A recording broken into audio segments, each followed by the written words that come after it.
Hello, everyone, and good evening. Welcome to Critical Role, a show where a bunch of us nerdy-ass voice actors sit around and play Dungeons & Dragons.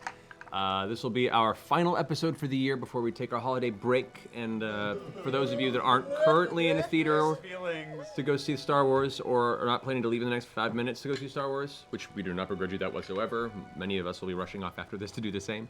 But those of you who are staying with us, thank you for kicking it, and may the force be with you when this is over. But yeah, so before we get started, let's go ahead and get a few announcements out of the way. One, for those of you who have been waiting extensively, because I know you have been, tomorrow on the website you will have the Snuggle Lord playlist will be premiering on geekandcenter.com. Noise. So get the intensity. Completely serious. It's totally serious. For serial. So cereal. Super serial, guys. Like, so serial. For real, not for play.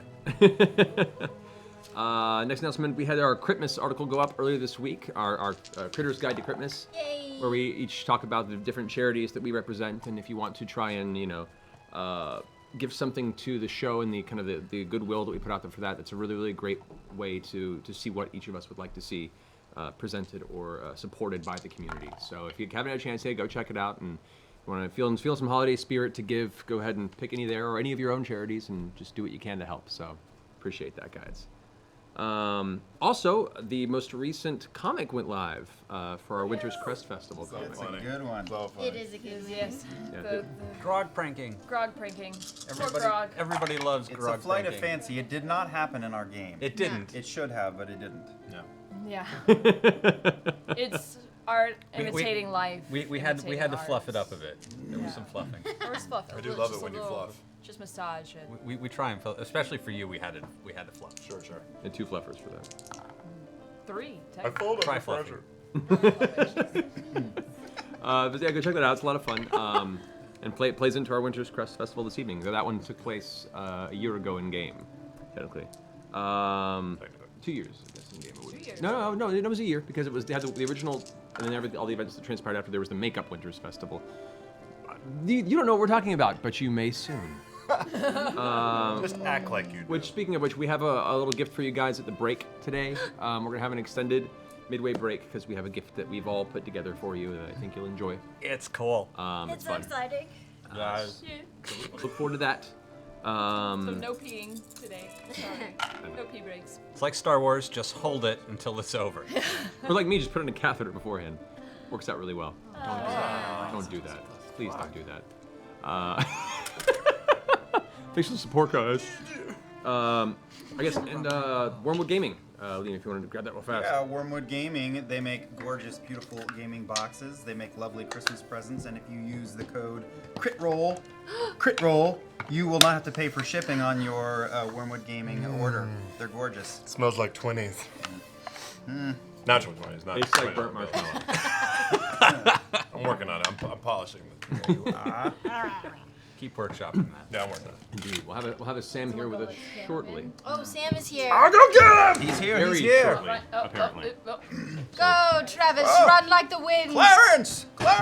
Despite being the largest of us, Bring the gnome in, Clarence! We also, I guess while we're waiting for him, if you want to... Oh, Travis is going to be really disappointed. What That's so funny. Grog pranked again.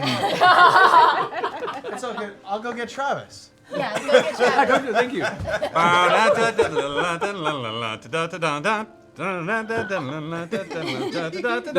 This is the rest of our show tonight, by the way, guys. Just 3 hours of this. It's going to be great. But yeah, so do you want to show the cookies that Steven made? Oh yeah, my Adorable. my girlfriend made gasping cookies for.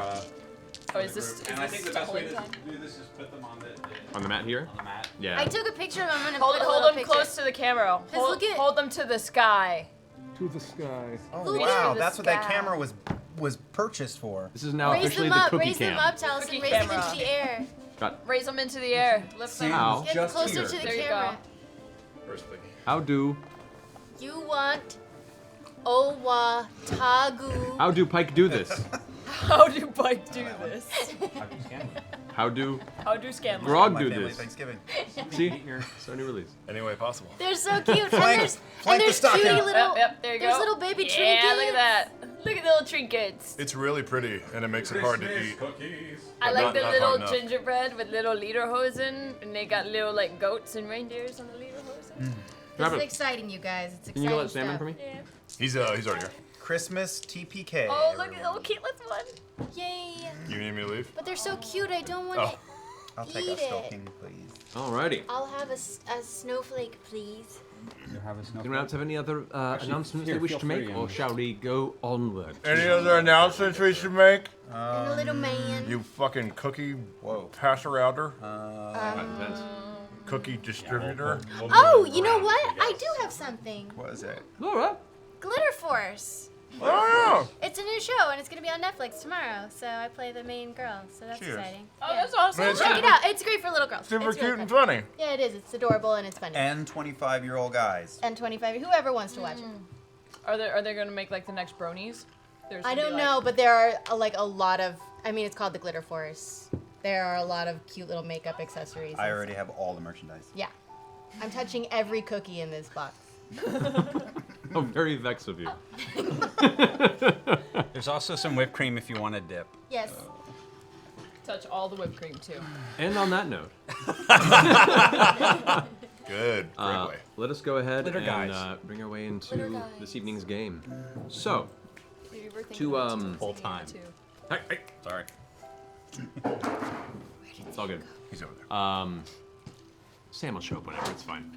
Oh, see, like Kramer, he's summoned. It's like the devil. Say his name and he will appear. I can't find Travis anywhere. You got. Cookie icing on your lips. sweetheart. You look like you literally came from the set of Mad Max.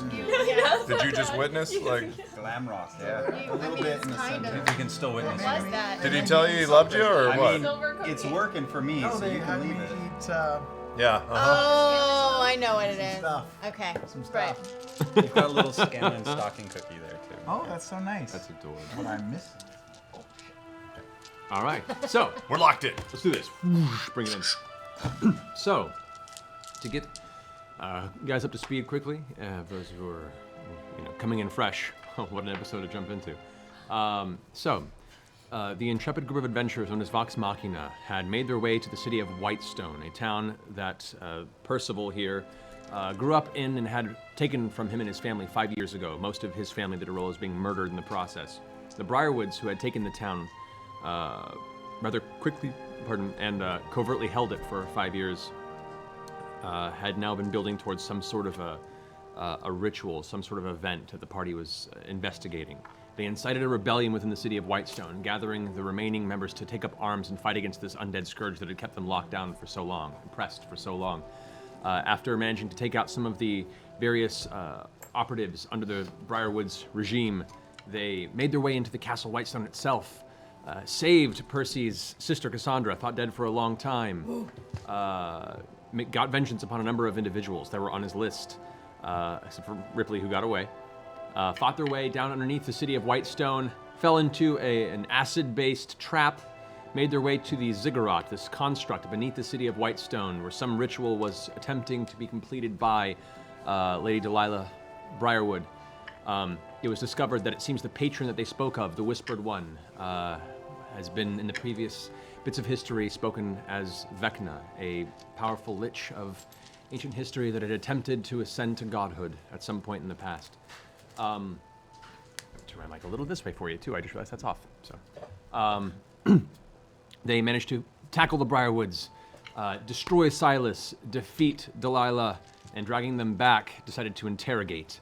In the process of trying to extract information, Percy's dark harbinger, his dark passenger, if you will, who was a tongue-waggling dog for a moment there. I know what we're doing. I was making an evil shadow. Okay, there we go. I see. Evil Shadow. His Evil Shadow.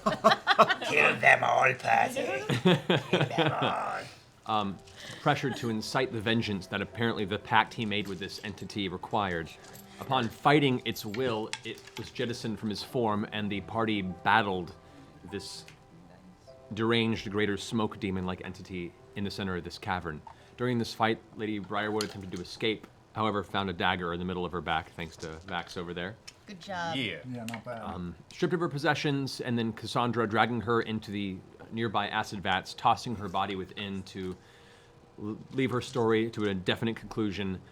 Scanlan, being very astute, apparently, in some observations, and as convincing as he can be, managed to wrestle Percy's weapon, his list, his pepper box from his grip, and toss it into the very acid pits, destroying his greatest creation, and in doing so, seemingly breaking whatever hold this shadow demon had on Percy's soul.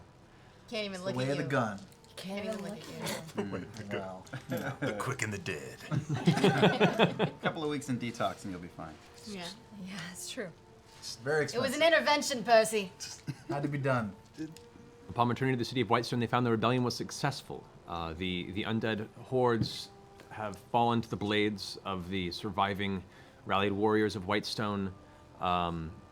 Keeper Yenin, who currently was the essentially leader of the rebellion while you guys were going into the castle, met with you. You guys were brought to the center of town where you began to see the rest of Whitestone emerge. The families, the children, the people that have been too scared to go outside finally came out to celebrate victory, the first real breath of free air they've had in 5 years since the Briarwoods took the city.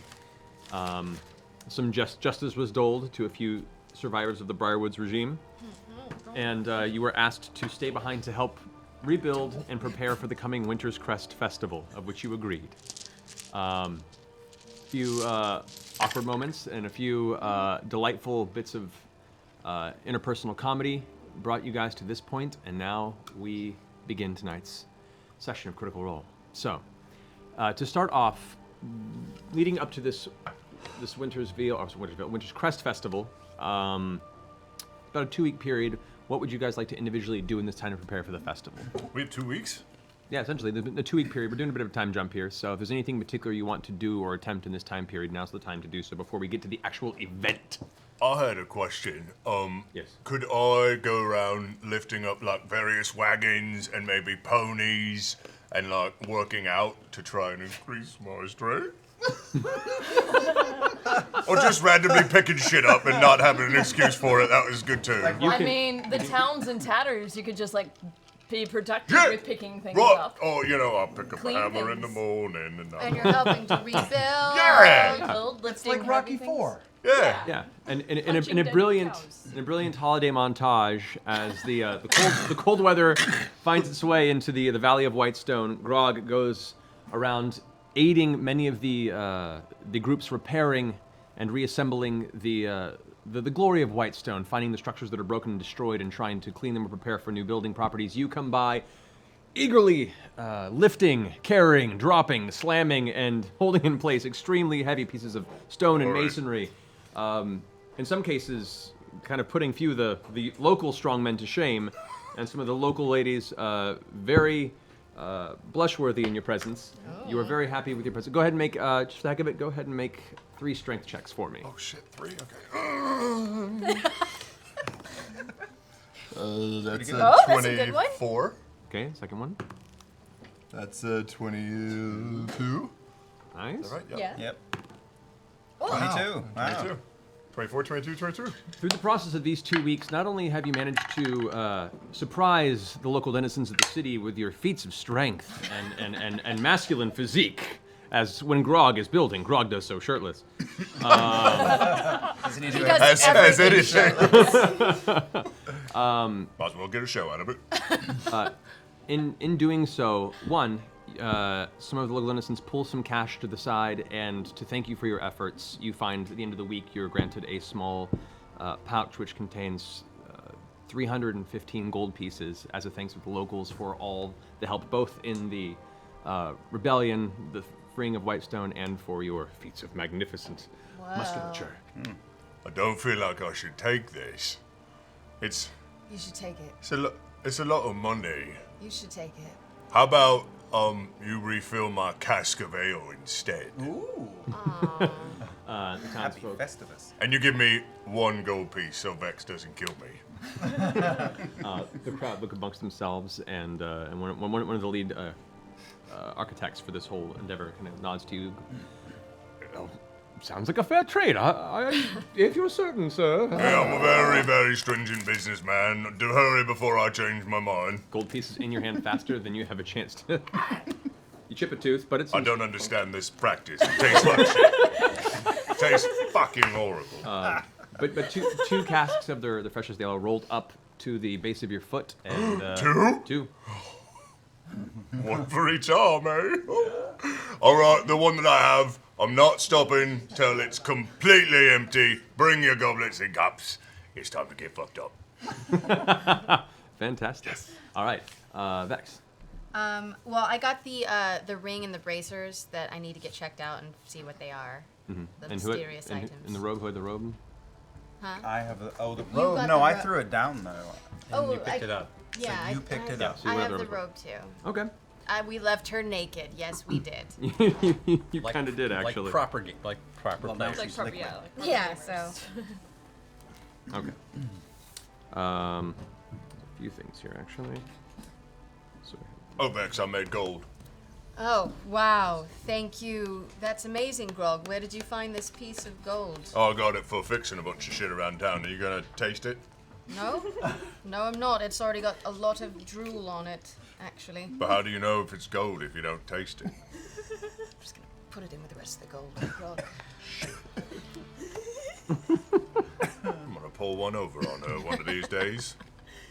Can you make things look like they're gold? I can actually. You can? Yes. all right. I've had my thought for the day. There's nothing All happening. right. When you have the punchline, let me know. Ghost, yeah.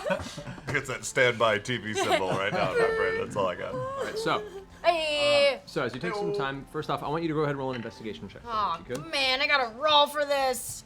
I'm gonna roll one of my new dice. Oh shit! Well, it's for. Wow. What does that sound? It was exciting! 24. 24. Okay.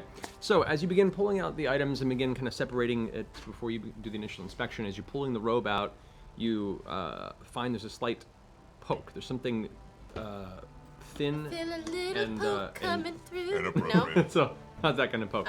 Oh. But you kind of unravel part of the robe and you find there's a long, deep pocket on the inside of the robe. And inside there is a long, gnarled piece of kind of deep, deep maroon wood that is carved into a wand shape. Oh, What kind that's of a one? exciting. As you take your time, I'm trying to find the actual item card here. Found it. There we go. I knew I had it. Yeah. I want it. Holy shit! Oh my god. I want it. You recall? Oh, did you find it? Did you find it I in the think robe? I Are you even standing near me right now as I'm seeing this one? Of course I am. Are you? I'm always with How do you know I'm not doing it like always. in my room? Are you? Yes. What you wearing right now? Why am I in your room? I don't. Yeah, get out of here! I'm naked. Oh, I know. I came in here to tell you to ask you something. Where's my wand?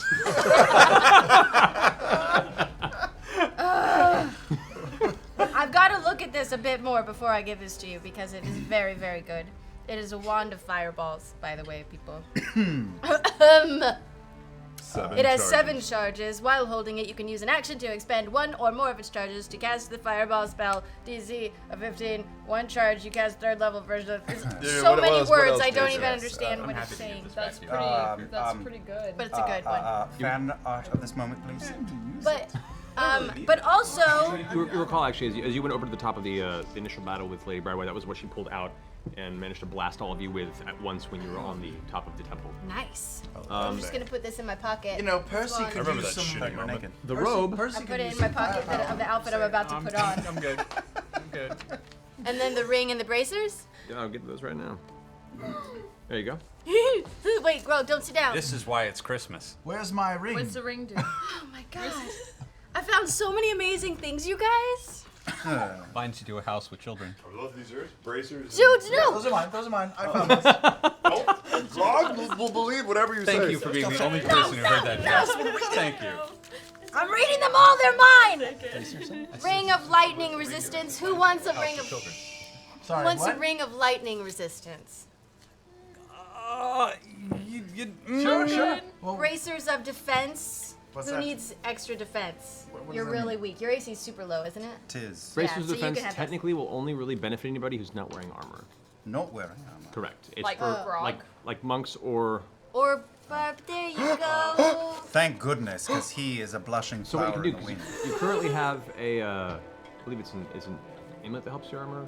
We'll go through your AC and we'll find out it doesn't overlap with any other benefits. But I do have the amulet of armor. Yeah. right, so basically that would replace that, and you would have now an amulet slot open for any sort of future enchanting stuff. So I'll take the Well, apple. I'm digging it. Say to say amulet. you could give the stack of amulet to armor. somebody else if you want to. He'll never give it to me. What is it? Never, ever.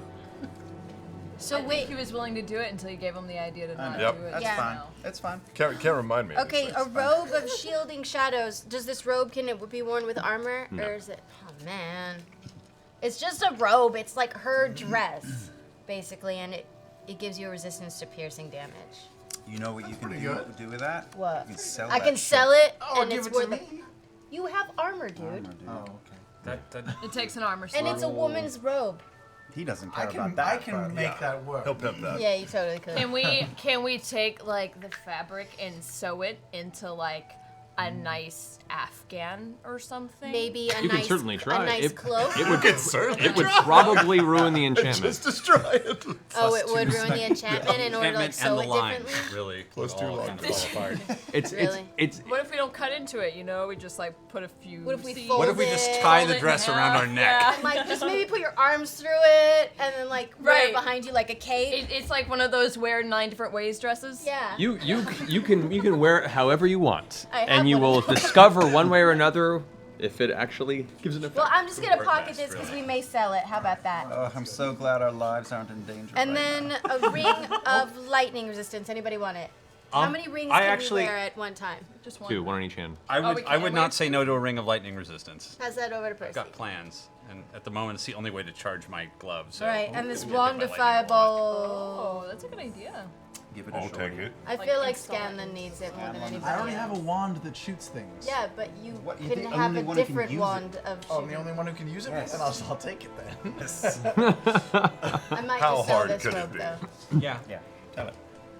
Alright. I know how you work. Bling, bling. Swish and flick. Fireball.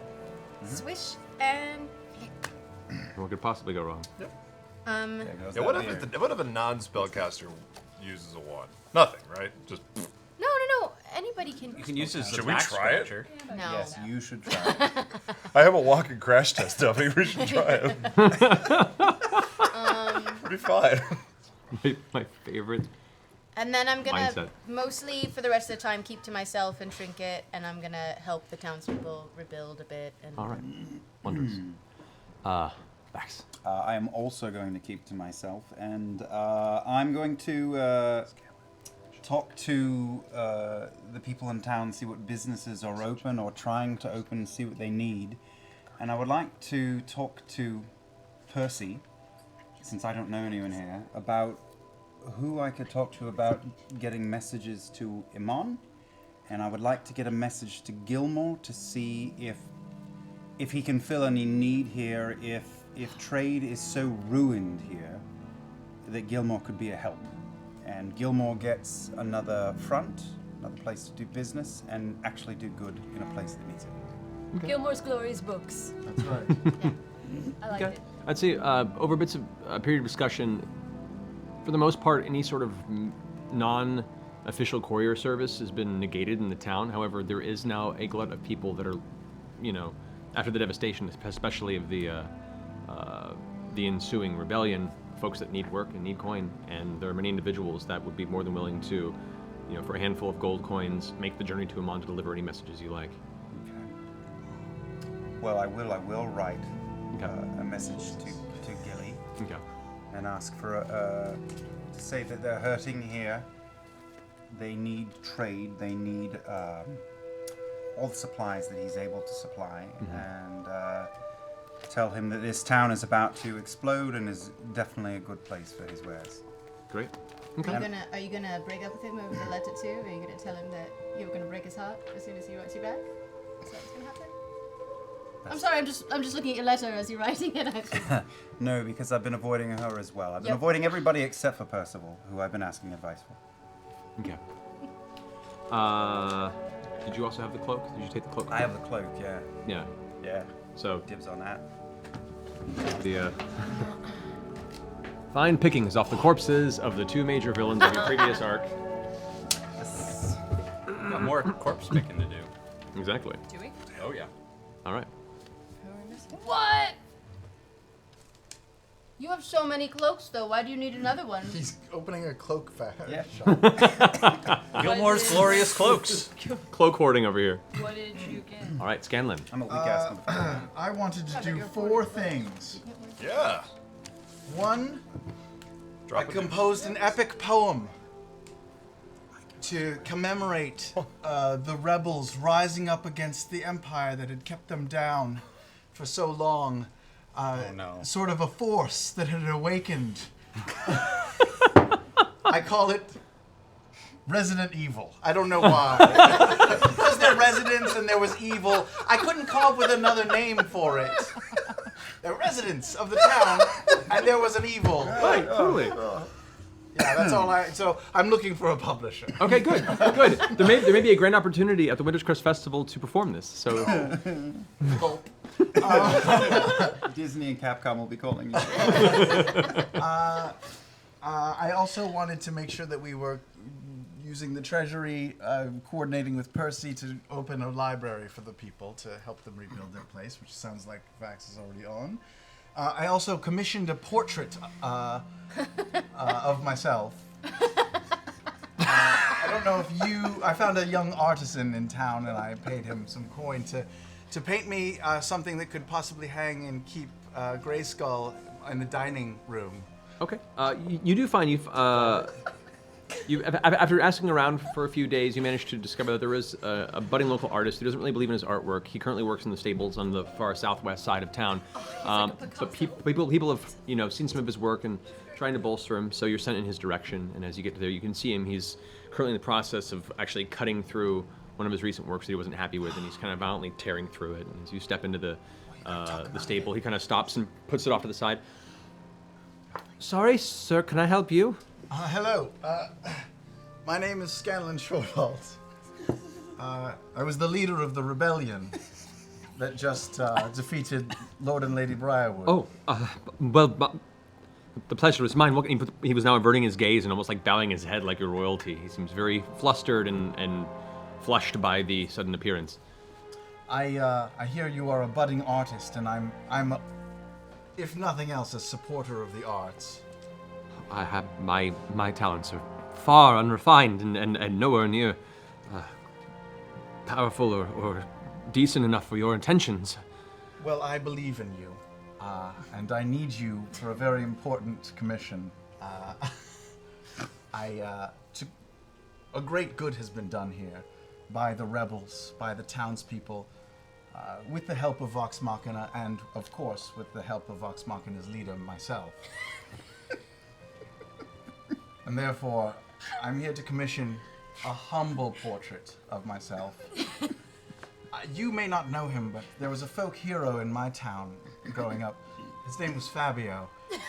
He would frequently pose with wind-blown hair and an open shirt on a horse. I was thinking something like that. And also I have this figure of Pike. She's a friend of mine. I'd like her on the back of the horse, arms around my waist, looking just super hot. That's possible. Make a persuasion check. Only because he's so down on his own skills. 33. As you're telling this tale, he goes from bashful and meek to staring off in the distance, the artistic inspiration kind of rolling through his head. No. Oh, sorry. 31. I was wrong. Honesty. Unchanged. He begins finishing your sentences as you're describing scenery and extrapolating on it. You can see the artistic mind is definitely spinning, and he looks to you and goes, "It would be my honor. Please." And he reaches forward and kind of takes your gnomish hand, and you're about 2.5 feet shorter than him, but he's like still very humble. Kneels down and says, "I would be honored to do this portrait. No charge." Please, I insist. I must give you something for your troubles. Whatever you deem fit, Sir Gnome, but I, What's your name, youngster? Jameson. Jameson. I like him. I like this guy.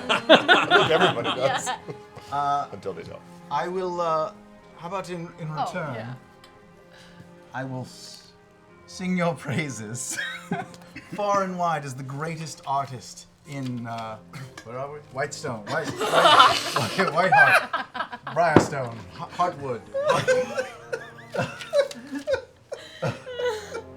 In making that mention, his openness suddenly closes off and he withdraws. You see this fear in his eyes, and he kind of shakes his head, going, "That would be untrue, and would. I am but a simple stable hand. I can do this for you, but please, if you could keep this between us." All right. I'm aware that some people like to be discreet about things, and that's all right with me too. Then I'll pay you the going rate for portraits of me.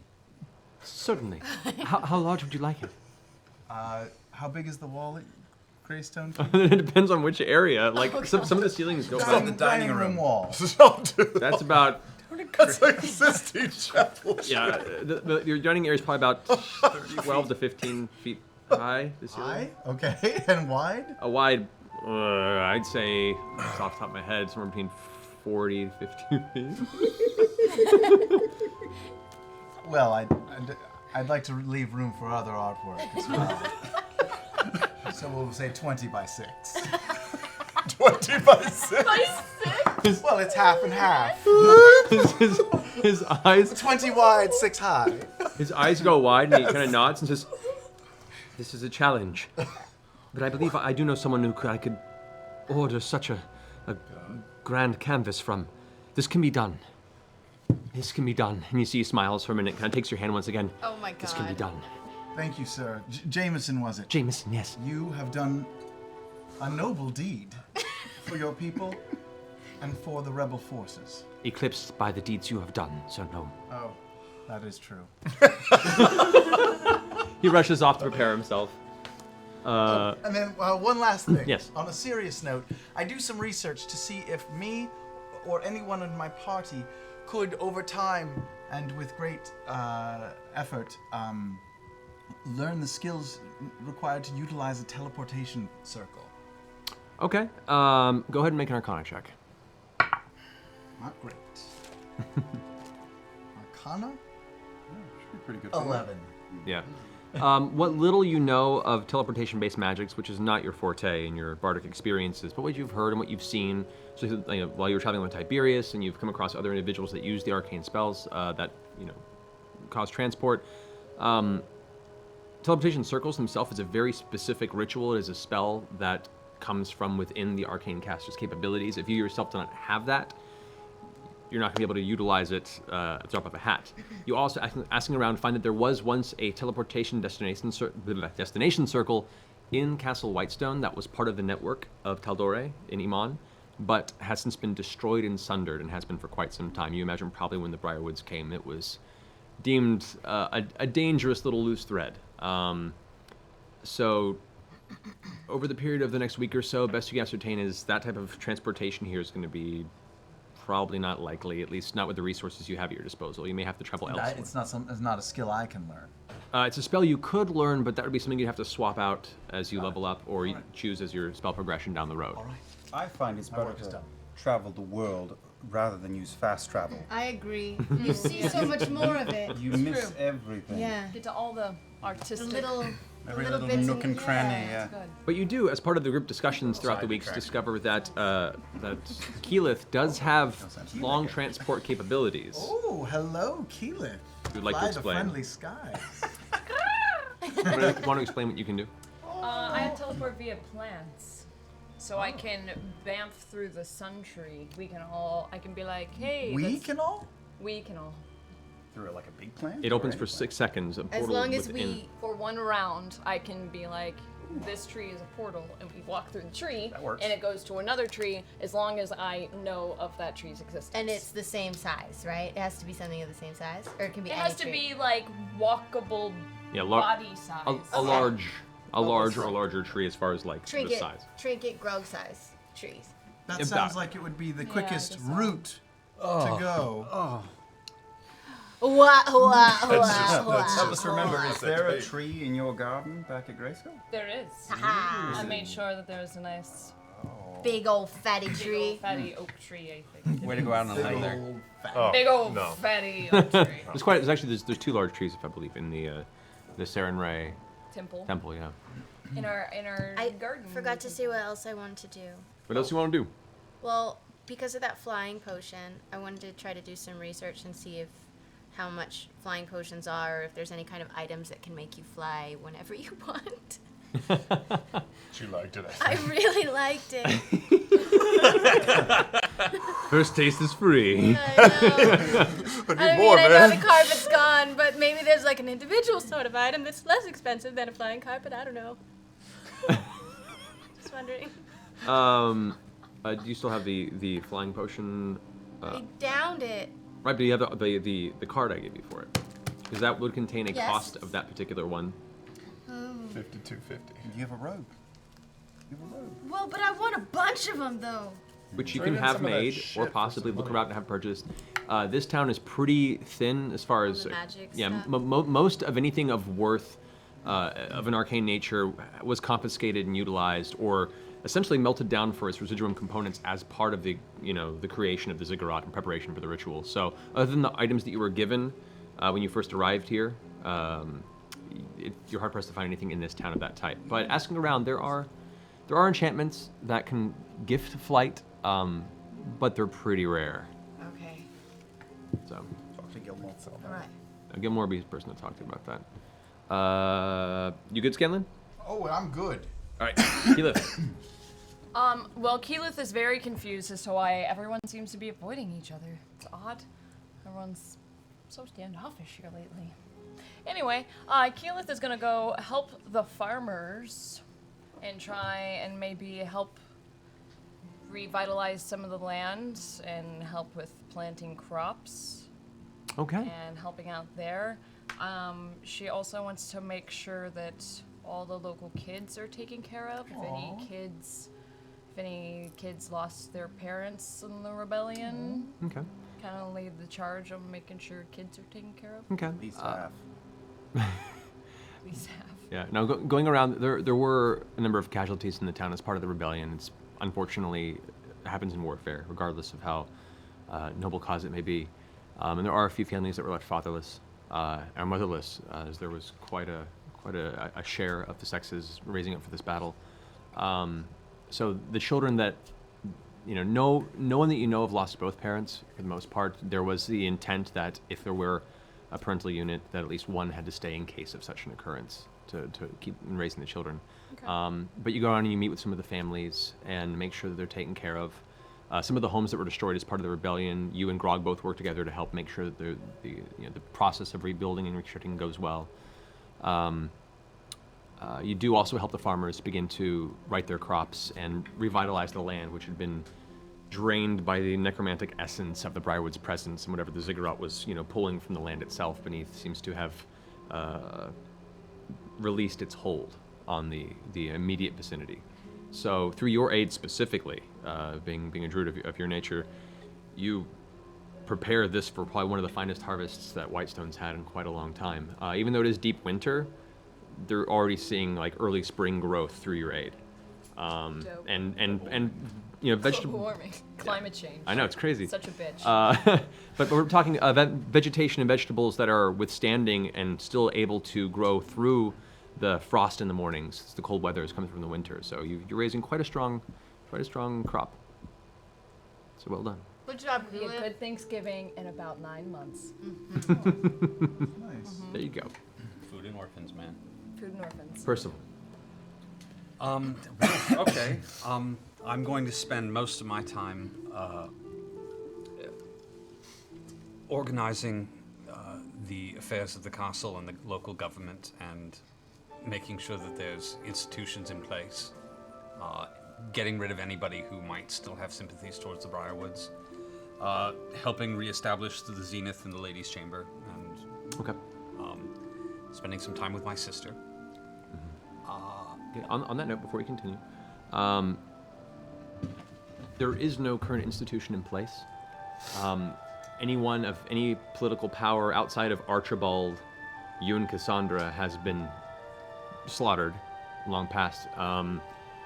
So in these discussions, you talk with Keeper Yenin, you talk with Cassandra, and there is an air of an understanding that right now there is this this period of peace, this period of calm, but there has to eventually be established and put into place some sort of political head to oversee the rebuilding of the city and the continued growth and survival of this town proper.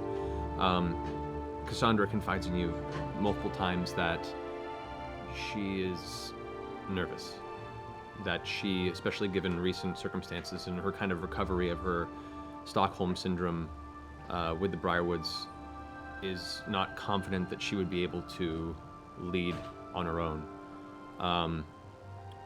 There is a moment where she apologizes extensively to Archibald. Archibald, who did survive and was her direct contact in the castle, takes a few days before he will even face Cassandra when he's told that she essentially had been leading him astray and, spearheading the death of the previous rebellion. And you also discovered the reason that the various new nobles that were prepared for your ambushes were because Cassandra had gotten information about that from Archibald and then fed it to the Briarwoods. But you do sense a very, very deep-seated regret and an urge to make amends for that from her. And because of that circumstance, she doesn't feel like the people of Whitestone who would have this information, which you haven't told anyone. There is no large-scale announcement. The only people that know about Cassandra's current situation with the Briarwoods are you guys, Keeper Yenin, and Archibald. Is Archibald still around? He is. And he betrayed us? No. No. No. Cassandra betrayed him. Cassandra played everybody. All right, I'll let him live. So. Thank you, glorious leader. Thank you. Just one of the team, guys.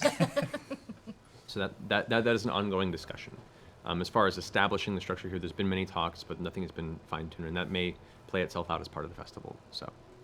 I have 2 items Yes. that I would like to look at. Well, I have 3 items that I would like to look at. Silas's sword and his amulet. Okay. The brooch they left behind. Brooch. Oh! Travis has got you. Really, Travis? He's our... The runner. Is it a runner? Is it? Oh, ho, ho, ho, and all of that. Is it? Was it? Damn. Is it amazing? Standing there like Guile before a street fight match. He hasn't heard of that character. No. What is it? What do you It's have? Sam Reed. I don't know. It's a piece of paper. That's really cool. It's pretty cool. It's basically, it's called a brooch of living essence, and it basically masks the wearer's alignment, essence, whether they're good or evil. They can't be seen by detect magic spells. Ooh. That is the worst thing for you. Not anymore. Is it? Is it? I'm unsure. It's hard to tell. You gather that this item in particular was used by Silas to travel through, magically protected areas without giving up his undead essence or being read for his true intentions. Interesting. It's Interesting. for a shifty bastard. Right. It's for definitely a It's shifty for bastard Scanlan. thing. Oh, me? Then. My alignment's good. Yeah, but it could be you know good of. if you want to pretend to be evil. It was either this or Vax. This would be an interesting thing for you because It doesn't protect you against detect magic spells. What it protects you against as detect good or evil spells and magic spells that reveal your true nature. It's for True baddies. nature. It would be good for me. So you could pretend to be bad. So Yeah. if we want to have him what pretend do you to be what do you evil- have in your brooch? My brooch. It's a next Got slot. nothing. Next slot? Next slot. Oh, it's a next. Nothing. You have nothing in your next slot. Did you take that That amulet? sounds so disgusting. My next slot. I don't know, Percy. What have I got in my next slot? He took the brooch and slowly I think I have pressed it into something his that next slot. might fit. God. Huh. The worst. Don't turn that Alright. into any fan fiction, please. Don't say that. I know. Well, Percy, what else? The sword. The sword. That is a big piece of paper. That's for That is Grog. big pieces for a sword. Sort of. probably the only one who can- Sword of troll Ripley's dicks. gun. Oh. Okay, well, first, as you take the sword in your hands, the large, thick obsidian, kind of onyx black blade, you take a while to not necessarily attune to it, but enough, put enough of your attention towards it where you sense its magical capabilities. Oh. As it begins to clarify, Okay. where one voice before was not there, God a damn new it. voice peeks in and says, Wait. Wait, what? says, Wait, Shh. This is important. This is important. Damn it. Shush. Are you my new wielder? What? He's got a talking sword. Throw it in the ass. What's with you and fucking weapons, man? Sounds good. Be strong, Percy. You're not here. You're not here. No. Then leave me till one worthy lifts this blade. I'm going to gently put it down. Okay. This is a sword that has a name. It's got like a name. I don't know what to do about this. This is really disturbing. As you step away from the blade, you can feel the air nearby is just generally colder in its presence, and where previously it was just a weapon, you can almost feel like there's something looking at you. Like there is a presence just bent towards you expectantly. That is creepy. just try it out. What could go wrong? Grog? We don't need an evil grog. I can tame it. Wow. Percy. His name is Bane. It's a Bane sword. Bane sword. What does it say? me up. What does it say? Yeah, what does it say? I don't think I should tell any of you, to be He doesn't magnificent have to. frank. He's in his room. He's So, talking to a the blade just sits there on the ground where you leave it, whatever you wish to do with it. Just staring at a You weapon. want to put it in the bag? God, you've given me so much to think about. It's really unfortunate. I'm definitely going to take at least a week of our 2 weeks to think about the sword. Okay. What are you going to do with it in the meantime? sleep on top of it. Sleep on top of it. It's Okay. it's in my room. You don't want it in the bag? No. So, for each evening as you lay down to sleep, you can feel the voice creep back in again and God say, damn it. and just say, Why would you sleep on top? the voice is inquisitive. I'm useless left here. I seek the thrill of battle. I'm hungry.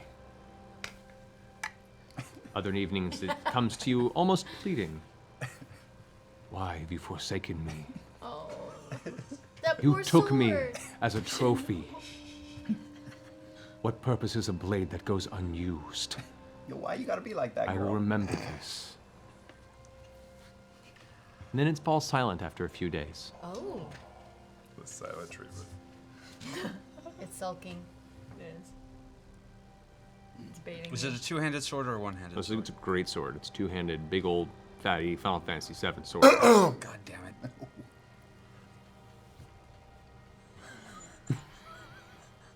Evil Grog is not a good idea. Will it really turn him This is evil? the thing that's fucked up. Yeah, I know. Which is why I shouldn't have given him that brooch. God damn it. Why? I may ask for that brooch back. You can certainly try. God damn it. Whoa!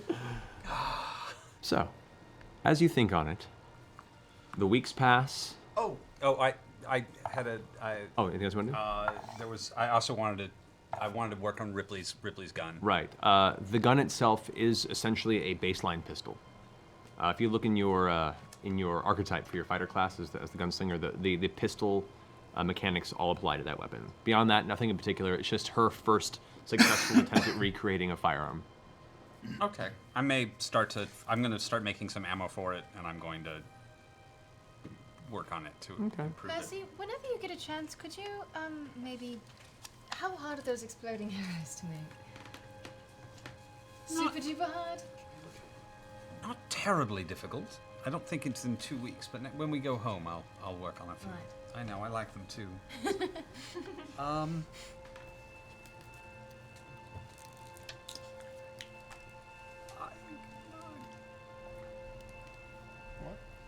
I'm.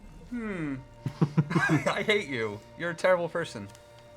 You picked up the sword, man. Percy, how's that sword working out? It's a little big, actually. Is it? Look, I have this one-handed Dragon Slayer longsword if you want to get used to, like, a bit of badassery before you move up to the big leagues.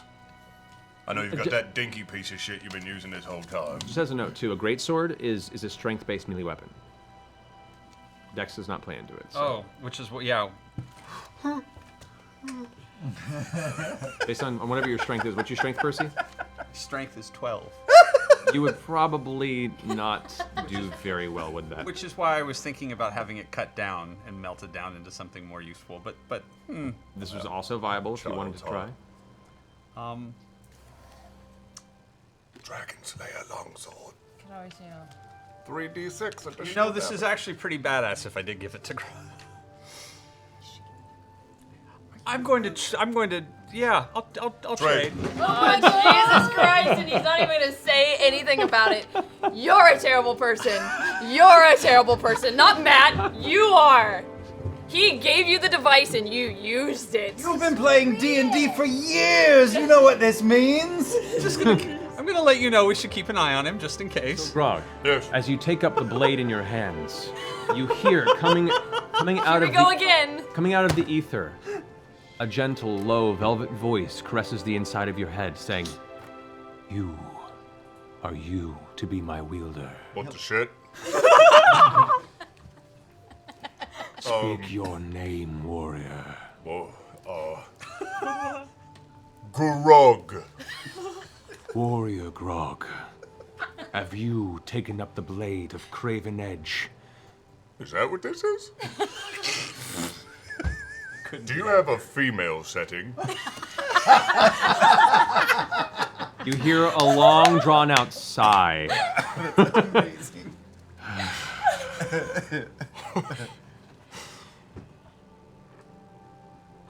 Do you accept my power? There's a power that comes with you? What kind of power? Do you enjoy drinking the strength of your foes, watching them beaten before you, and have that very power become your own? Sounds pretty good. You wish the shadows to encase your form and grant you resilience and anger, forcing those to kneel before you in fear. The shadow?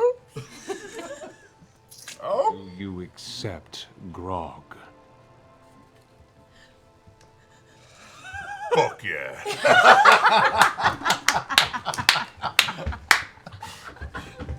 Then it is done. Together, we will accomplish great things. Do you have a name? Like, do I call upon you? Can I call you Bacon? You call me Bacon, and this blade will cut the very hand you hold. My name is Craven Edge. It will do you well to remember that. Right, yep, was totally kidding about the bacon. Craven Good. Edge. Well, I'm excited about this partnership. Clearly, we will be a force to be reckoned with. By the way, can other people hear you? Silence. Shit. He will kill me first. It is an amazing sword, to be fair. I haven't even read it yet. You haven't read it yet? You are prepared. I can't read! You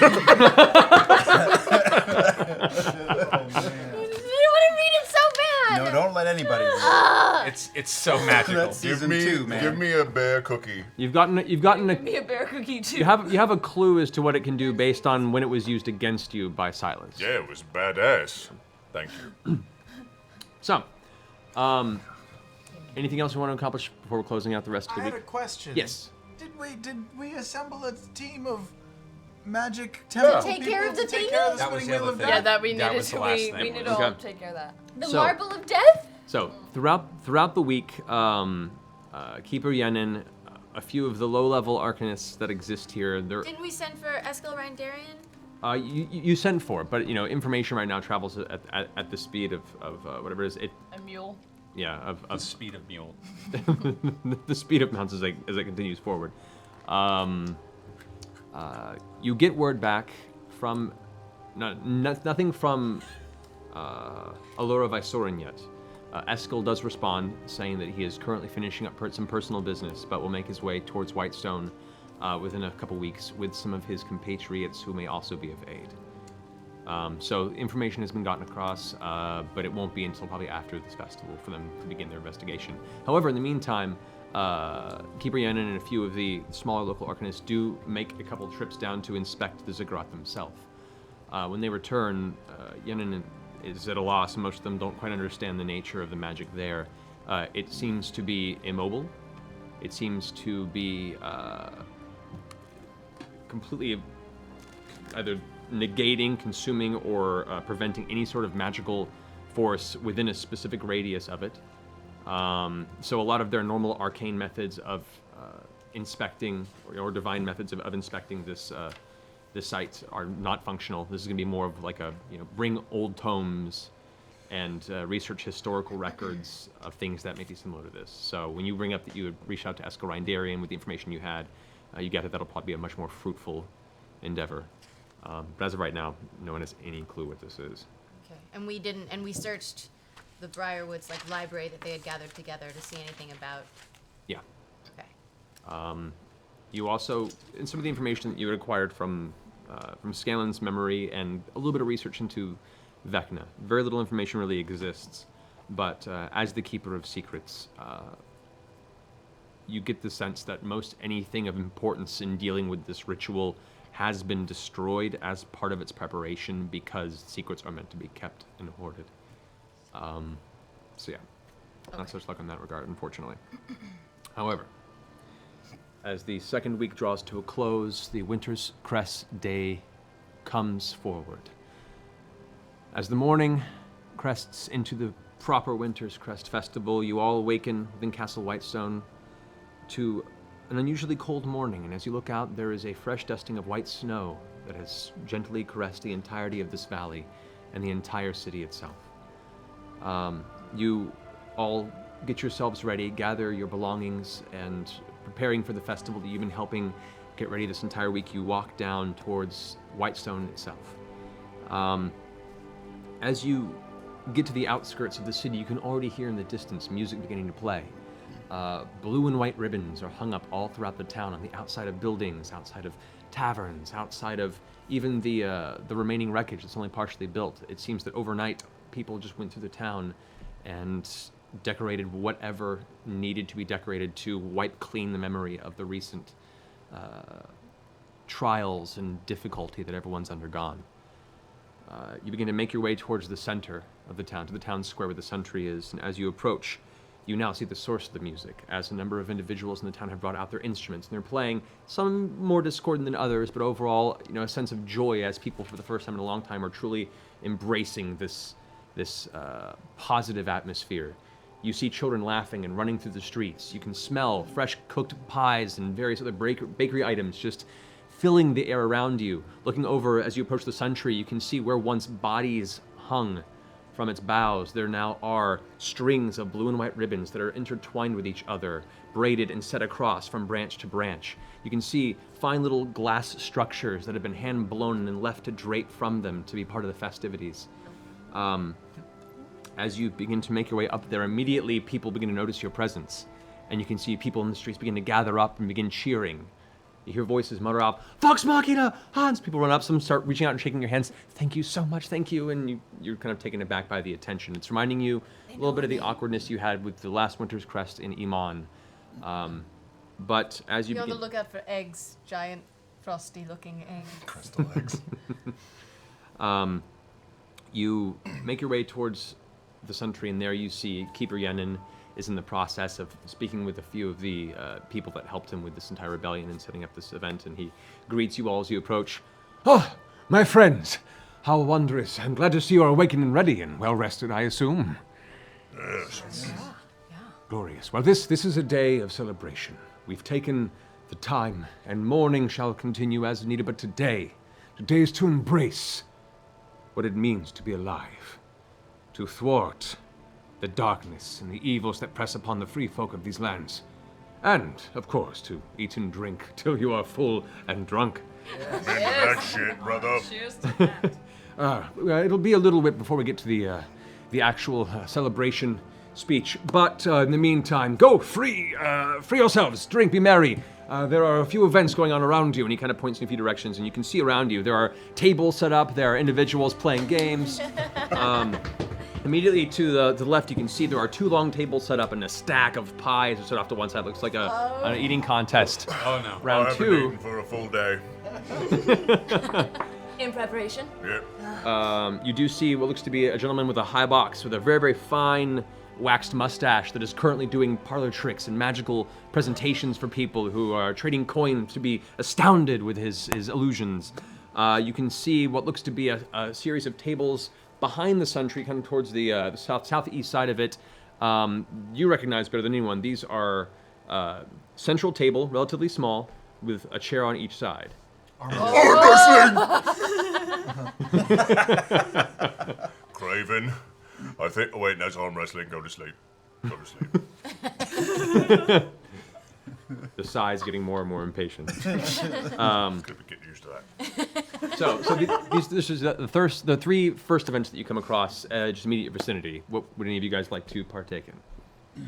I see the magic tricks and go, and run over without saying anything I to tag anybody along. else. I Okay. tag along. Oh, I'll go in for this one as well. Okay. As you guys rush forward, you come to the box. It's a relatively high box. It looks like it hasn't seen some use in a while. But the gentleman sitting there with longish hair parted in the center and kind of combs outward. He's got his waxed mustache. He's wearing a kind of a dusty presentational robes. And he has on the top of it a series of small boxes and looks like various tricks that he has at the ready. There are 3 children off to the side with their either their keeper or their parents behind. He goes, Now watch, if you will, as this simple ball transports itself between the cups, and yet find your eyes unable to follow. and he swings the cups around for a moment.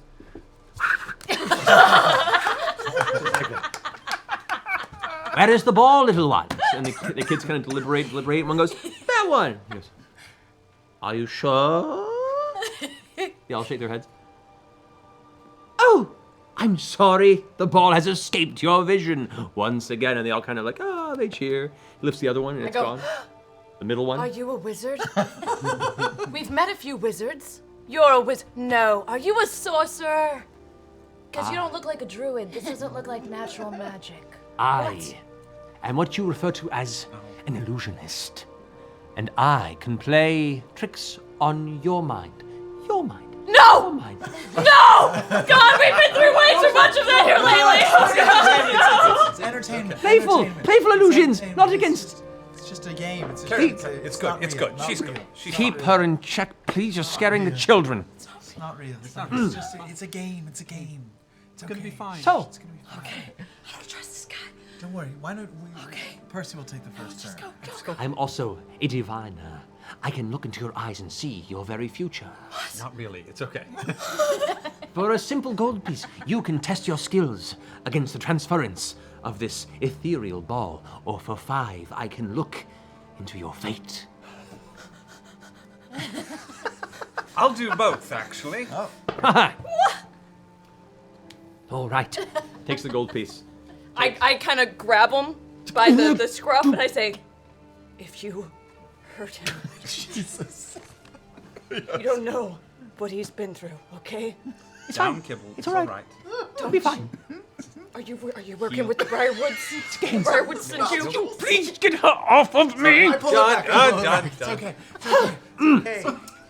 Hey, kids, this is why you shouldn't drink during the daytime. Anyway, Your magic. Sosa. Takes 1 gold piece off, sets it aside. Now, the ethereal ball. This was taken from the far realms themselves, crafted in the ivy-covered hills in the far north end of the Feywild itself. How could you follow this with but your simple vision? He places 1 cup over it, 2 cups to the side, and begins shifting and shifting. Go ahead and make a perception check. Him? Mhm. Okay.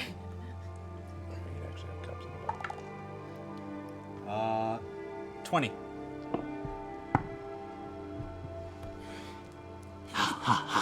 You see now there's a couple moments where the ball shifts between cups, and you get a really close idea of exactly how this works. And when he finishes, he looks to you. Now, where is the Fey ball? I would say it's to your right there. That one? Are you sure? It could be anywhere on this table. It could. But it's there. Because it's not anywhere else other than there. I'm not so sure about that, Percy. Well, you're welcome to go in. If you, I choose the one on the left. you have to give him a gold coin, though. Sure. Takes a gold coin. Do you wish to choose for this one instead, then? No, I'm choosing on the right. Takes the gold piece. And with that, you found it, yay. He gives you 5 gold. I kind of lean into Percy and I say, "This guy's not a threat. He's okay." Well, I am a dark and evil demonic creature, so, you know. As he gives You're you, so funny, Percy. as he gives you the 5 gold. Classic Percy. As he gives you the 5 gold, he immediately takes it back and goes, But you wanted to know your fate. Yes. Step forward, young, what's your name? Just Percy. Percy. Please, present your face. Just Percy. As he reaches out, he begins to feel the bumps on your head. He begins to touch the outside of your face and closes his eyes. Yes, I can see. I can see into the very nature of your existence. You young Percy? Yes. Percy, young Percy. You have hard-working hands. You've seen a lifetime of hard work in the fields. Yes. But you wish to make your father proud. Yes. As does every son. And you will, as one day you will become a well-celebrated smith of horseshoes. Yes, glory to Percy. Amazing. So accurate. So accurate. So accurate. kind of leans in and says, I can tell by the black powder on your hands that you've worked with a few pieces of iron in your time. Very astute. Very astute. Thank you so much. So, who's next? and children start rushing up, and you guys wish to continue with this guy? No. All right, we'll leave. I've seen enough. Okay, who's doing what now? No, dude, does anyone want to get down on the pod contest? I thought I might arm wrestle first. I think you should arm wrestle. Arm wrestle. Oh yeah, I want to see Yeah. this. Work up an appetite. Yeah, you don't wanna arm I'd wrestle like to arm wrestle in case I need to eat my way out of sadness with pies. Yeah. Turn your sadness into victory. Yeah. I will also enter the arm wrestling competition. Alrighty. Yes. Okay. So, as you guys step up, you can see there's a woman dressed in a rather simple barmaid outfit. A little leather apron around her side, and she's pretty, thick and rough and tumble with her timber. She has her hair pulled up into a very tight bun in the back, and she's got a little smudge of dirt on her chin. And she's kind of like, All who wish to enter the contest, please step right here, pay your entry fee. Graciously prove your might and your strength. Show that you yourself are responsible for the rebellion succeeding. sees you. You wish to be part of this, yes? Yeah, I do. Very well. Entry fee, and she kind of leans in and gets kind of real with you for a second. Like, entry fee is 25 gold pieces each. Winner gets free drinks What? and the pot. I slapped down 25 gold on behalf of Grog. Right in front of me. You're paying for his I'm entry. paying for his entry, sure. And mine as well? You're No, Hey, good. not yours. Good man. I would also like to I would also like to compete. Hey, Sorry. 25 gold then? Here you go. I mean no offense. It's a cute beret. Other individuals come and enter. Cute. And you can see, as you guys are preparing for this event, you hear the rattling of chains nearby. And you can see two of the guards are stepping up with Another Goliath! with the Goran Vedmeyer, who you've seen bits The and pieces of. Duke! Yeah, Duke. no longer Duke, unduked. That's Duke. Yeah. Once you duke something, you can't unduke it, Matt. No, he's been thoroughly unduked. Trust me. The Duke, who is formerly known as Duke Gonad. Duke Gonad. Yeah. He's run by two of the guards, and the guards kind of whisper to each other. They bring out their own 25 gold pieces, and they plop it into the pot, and they're like, he's entering as our proxy. He kind of looks around. Yes, what they said. She kind of nods. Says, well, I don't see why not. I suppose. All right. And other people end up gathering their change in. She goes over a sheet with one of her compatriots, and they end up breaking off into the teams. And there are 4 tables set up. And for this round, at least, this part of the festival, they break up the different parts. She calls out to one table. All right, we have a Jasper Lear to go against a Scanlan Shorthalt at this table. That's me. Yes, Scanlan! Yes, Scanlan! As you're getting ready, you see a looks like a farmer type individual, clean and as dressed as he could be in relatively ragged clothes, but he looks like he's trying to be presentary for the festival. Gray beard, kind of longish shoulder length, tousled hair, and he kind of walks up, pulling his wrist back, and he's got some good muscles. Looks like he's definitely been working a lot of heavy farm work for most of his life. And he sits down on the table across from you, kind of gives you a look over. Well, shall we begin? Sure. Can I ever so covertly say to him, you don't want to beat a gnome. You don't want to beat a gnome. And I'm casting suggestion on him.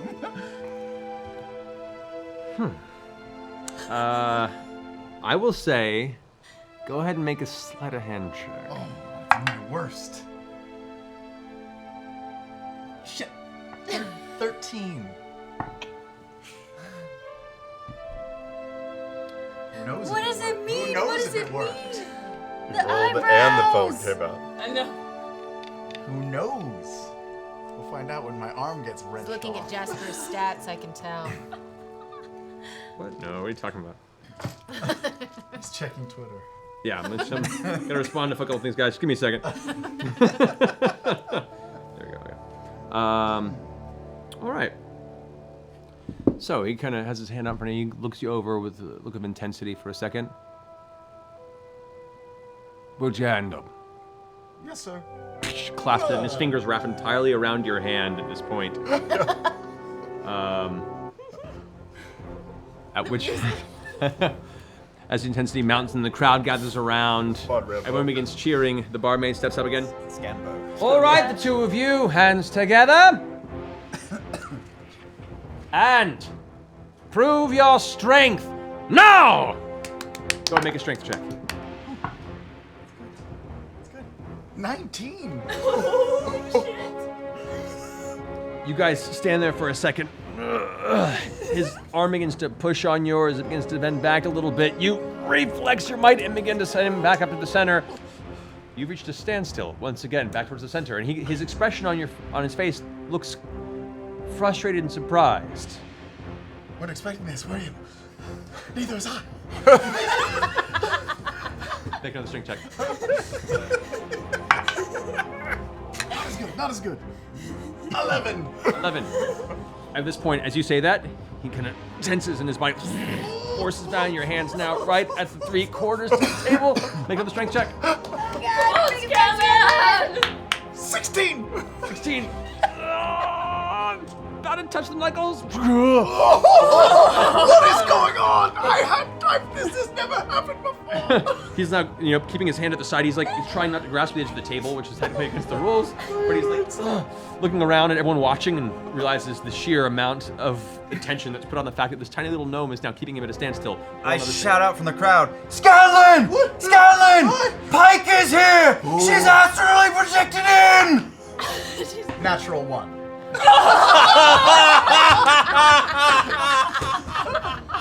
With that moment of distraction, you look around for wham! Your knuckles hit the table.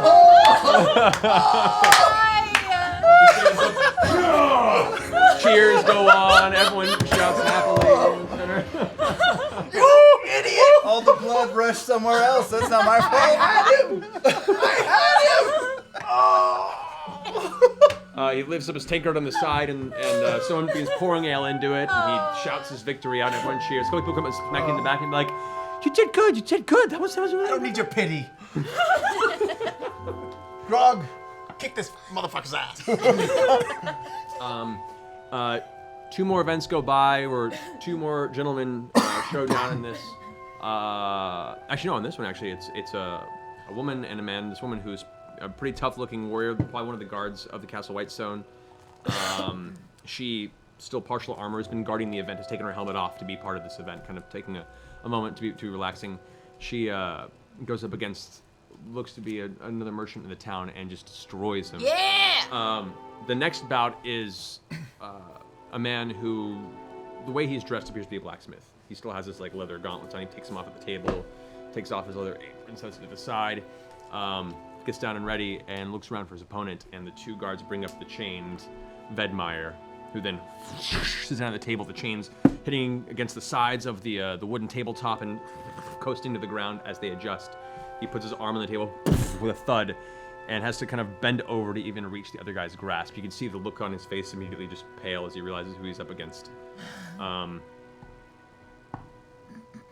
Yeah, it's 2 rounds in, maybe 20 seconds tops before Vedmire just slams it so hard you can see part of the tabletop splinters inward, and the guy brings his hand back with bleeding knuckles as he kind of reaches over and puts his hand out expectantly.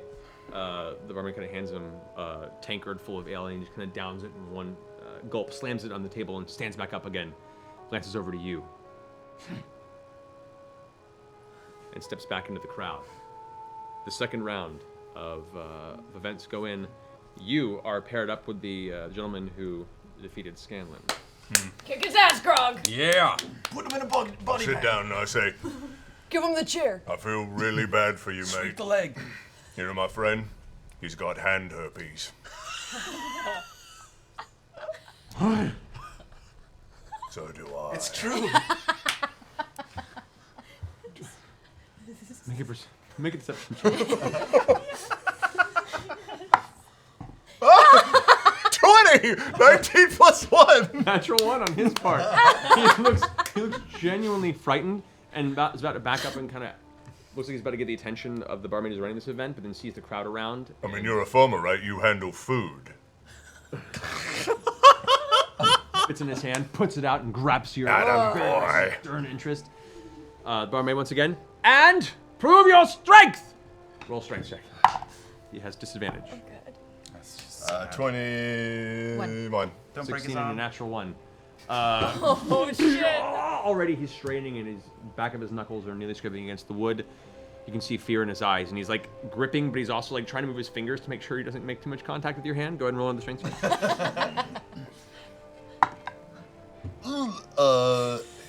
11. At which point he sees the grin on your face and gets his will back behind him and forces you back up to the center. Make another strength check.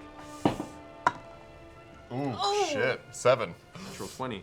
Oh, no! He slams you right over on the edge of the table. Make another check. Come on, Grog! Aha! 23. 19.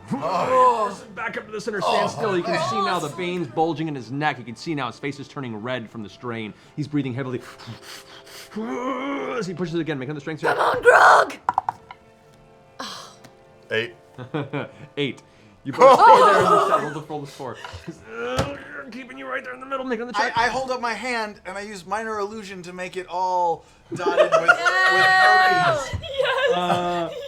Yeah, no, he glances sidelong at your hand and so I'm gonna give him disadvantage on this one. All right, what'd you get? 17. 17. With the disadvantage, you got a 6. So the hand goes at the 3/4 view. He's now looking at you, looking at Scanlan's hand, looking at you, looking at his own hand. Is really worried. Make another strength check. It's slippery when the pores start to seep. That's a 1. No. Epic. Yeah, even with disadvantage, he gets 2. The center, you guys are in the middle again. Oh my god. Epic struggle. 22. 22? Yeah, you know, he got with disadvantage again because of that. Though disadvantage is fading at this point. He got a 12. So yeah. Now he's back down on the Come door. on, Grog, finish it. Finish it! Do it! 22. He got a 7. Looks at the hand, looks at you again, and you can see in his face this sudden look of acceptance as you stop playing with him and whack, slam it really hard on the wood. You can see he pulls away. Wash it, please, wash it. Somebody wash it. Can't. You know, the cure for that is actually on my man Vax's groin. It's very magical. He slowly backs into the crowd, looking very disturbed and disgusted, as everyone else is cheering for you and cheer. A tankard is slammed before you, filled with ale. The barmaid's like, "Drink up, you've earned it, champion." I look at Gonad over at the side. I drink it, chug it down, and hold up the finger at the same time. He kind of sits there and just tenses for a second with a grin. As you see, he kind of growls. His cold breath and the cold Wintercrest air kind of dissipates up above him, and you get this kind of nod, this slow look of warrior intensity but respect. You can see he's looking forward to hopefully this as much as you are, but he still has a battle to do himself. I've spent the last 10 minutes while he's kicking that guy's ass to find a soldier or somebody in the crowd to bet. A young boy? Bet. I'm not you. That's more of his forte. 200 gold on Grog. Oh, to win. shit. Somebody in the crowd. Make a persuasion check. All right. 14. Going around, you're hard pressed to find somebody who, at this moment in time, is interested in betting any money against the Goliath that helped save the city. You find one gentleman who seems a little interested, and he kind of gives you this sidelong, sleazy grin. He goes, "Tell you what, not 200 gold, but I'll put 50 down." That's not worth it. 75 gold? Step away, halfling. Oh, I heard it. I know. Evil eye. He Felt doesn't that even pay across the attention to table. you. Yeah. He's too focused on the current bout at hand, in which at this table you can now see Vedmeyer and the woman guard sits down. Yeah. Someone says like, "Oh, Trisha's wrestling." Oh, and, Well, her name's Trisha. Trish the dish. Vedmeyer gets down again. The chains against the wood as he sits down with a smile. Kind of just gives her a grin and a nod. She's just intensity towards him the whole time. You can see there's a little bit of intensity to win, but you also see spite in that look. You see that she kind of knows what he's done and means this victory means more to her than otherwise. The two of them get to first match. He pushes and gets the upper hand, forcing her the three-quarter view perspective. She's tensing herself. You hear the muscle tensing beneath the armor itself, and the metal creaking as her whole upper torso begins to kind of push into it. She begins to push it back. Yeah! Trish the dish! Trish the dish! Trish the dish! Trish! As you guys are shouting this and keeping it going, she gets pushed back again into a defensive position. You can see the blood rushing to her face, but he himself is starting to really intense, and he can see there's surprise in his face from the battle she's giving. She pushes it back up into the center, this back and forth. The crowd's starting to get really intense, and you can see the shouting and the cheering gets really quiet as everyone's now just kind of breathlessly watching this bout. She pushes him back in three-quarter position. He goes and begins to rally his own strength. But it's not enough as she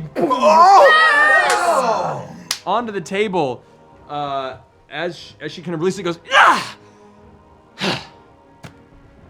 You deserve that and much more." She gets up and walks away. The tankard's held out for her, and she just kind of pushes it aside and kind of cracks her knuckles as she steps away. Vedmeyer's kind of there staring at his hand and fitting. It's a real pity. I was looking forward to fighting you.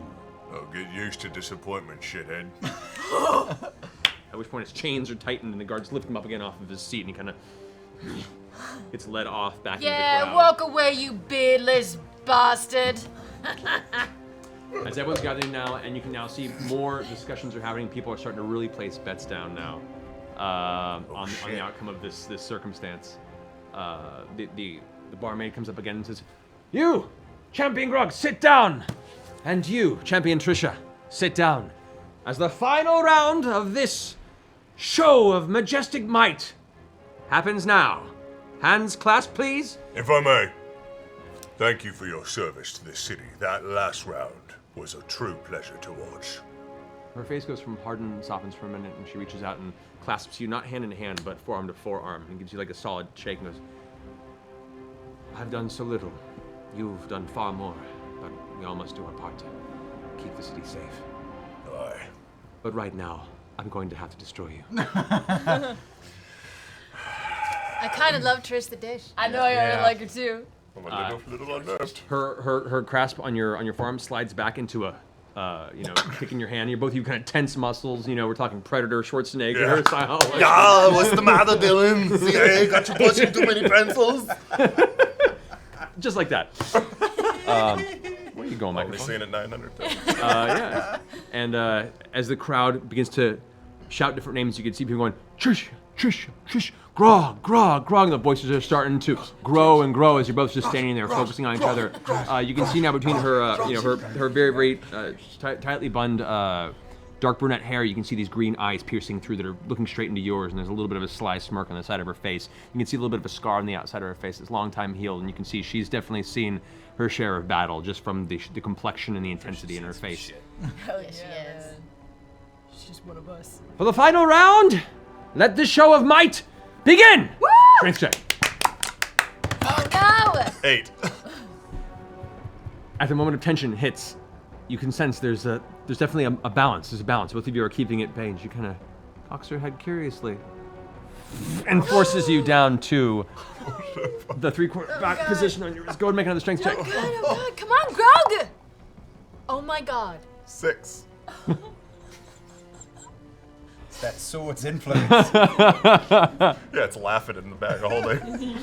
She brings you right down to the edge of the table, and you can see in her face there's this genuine look of surprise. Like she probably could have finished you, but she feels like there's a trick or there's something to it that she can't be beating you this easy. I'm so surprised by what's happening. I use intimidating presence on her. Oh shit. Okay, go and make an intimidation check. Fuck. Does this have to be during a rage? 12. I'll go into a rage for it. Oh! This may have to be. Let's see. Why weren't you raging the whole time? Actually, no, this does not have to be. I was hoping I wouldn't need it. Yeah, you don't have to be in a rage for it, but you can choose to if you want to. It doesn't add anything to my So strength rolls, right? a 12 to intimidation? Yeah. Okay. With that, as what do you want to do to try and intimidate her? She's about to finish you off on this table. I'm like, oh, and I bite down on my tongue, and blood just starts to pour out of the corner of my mouth. She sees this, and immediately her eyes go wide for a second, and she pulls back, and for a brief moment, you feel her grip loosen ever so slightly. Go ahead and make your next strength check with the advantage.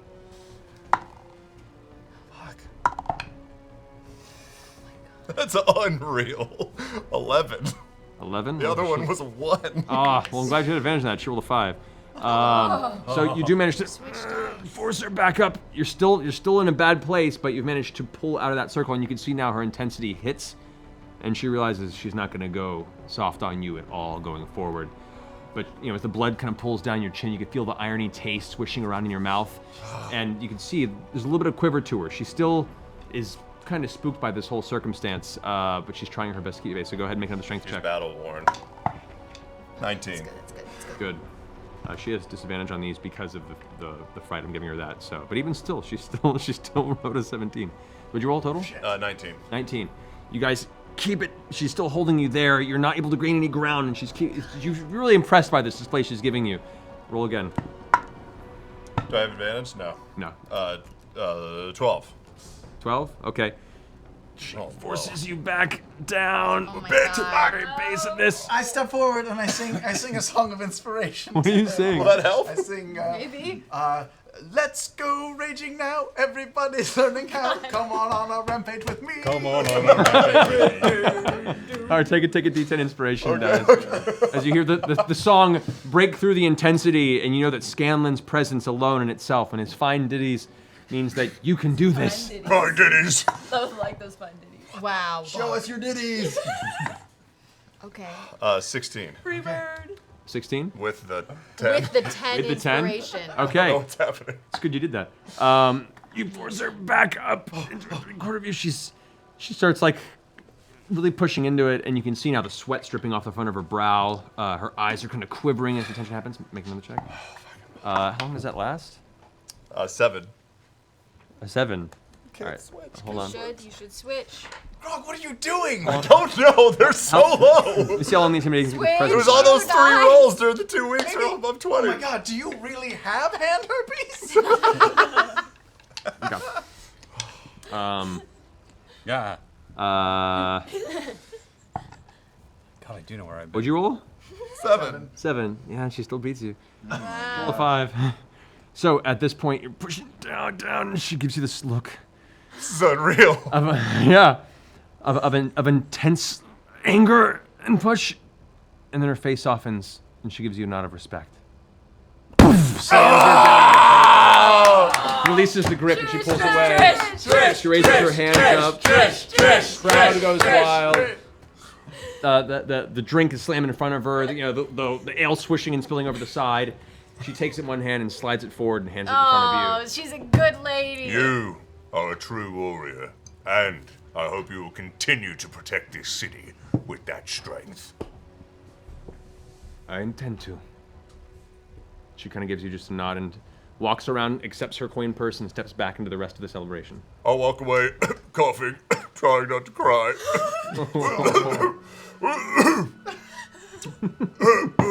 I take my tankard and I splash it on my face. Oh, it's just ale. It's just ale. It's okay, Grog. It's okay. Let's go get you drunk. As this is happening, a courier comes up, dressed in colors that are reminiscent of the courier service that travels through Amman, through Western. There's a certain type of overcoat they wear that gives you the inclination that they've traveled from a nearby civilization. Steps up with a rolled up sequence of letters and a small box that is wrapped up. Oh, Says, look, it's the says, young boy you uh, ordered, Scanlan. As always. He's his mid-20s. Too old for you, apparently. Stretching for you. It's asking around, looking for a Percival and a Vox Machina? Percival and a I'm Vox Machina? Percival. You're Percival. Yes.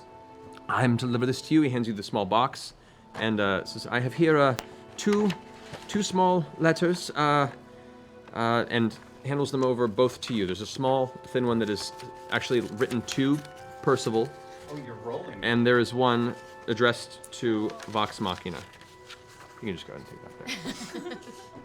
I was going to sit here and watch you roll. Presentation's lost. That's fine.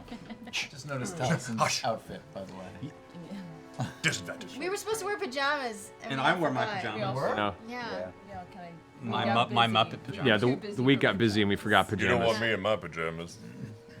Because they're. So that note's to you. The other one is to Vox Machina. Is that a birthday suit? Letters. We've got letters. Oh, this is quite interesting. Vox Machina. A little bird tells me you have been playing the heroes again. Keep this up, and the whole world will end up indebted to you. Oh. Please accept this small gift in the spirit of Winter's Crest as a token of my enduring gratitude. Perhaps it will prove useful in a difficult moment. In the meantime, I look forward to a fuller account of your deeds reaching us in Vasselheim. A joyous crest to you all. It seems that you have earned it. Lilith. P.S. Zara sends her greetings. Oh, Zara. The tieflings. Oh, I love We've them had so quite a much. night together. Just braiding each other's hair. I'm sure. I tucked the private note away and put it in my pocket. All right. What did she say? It was a token. Yeah, there's another one, right? And there's a box. There's a box, yes. Oh, is it big enough to hold a giant carpet? That's us. You beat me to it. Or perhaps a small ice egg. It's about that big in your hand. Damn. So we open Open the box gift. from Lilith. Inside there are two. Checking for traps.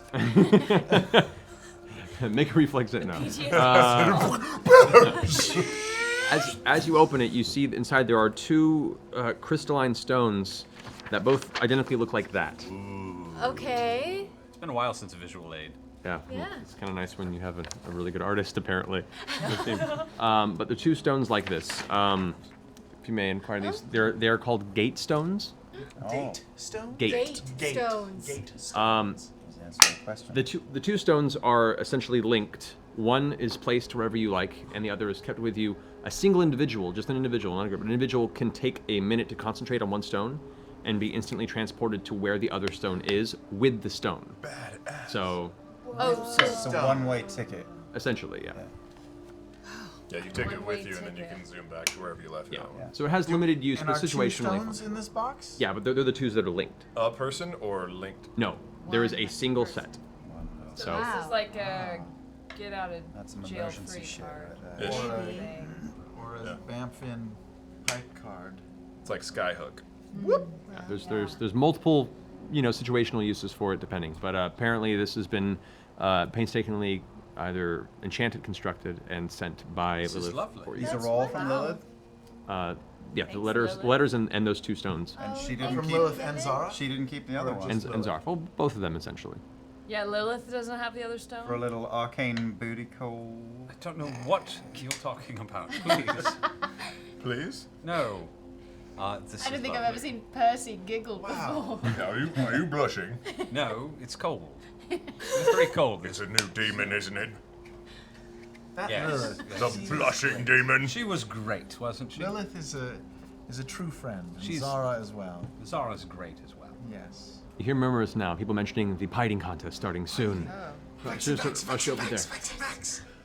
All right, All right. I'll give it a go. So you guys are making your way over there. We're going to go ahead and go to our break. Oh. Oh, Take really? that middle point here. Yeah. Already. So it's going to be a longer break, guys, because we got a little present for you. I know for a while we've been talking about this work we've been doing on a pre-stream story of Vox Machina's adventures that you guys hadn't had a chance to really experience. So through all of us doing our individual narration, as well as the wonderful Wendy Sullivan doing incredible work on Insane amounts. 50 of pieces of Wendy. custom art for this, and using music from actually from some of our critters that sent us some great musical tracks.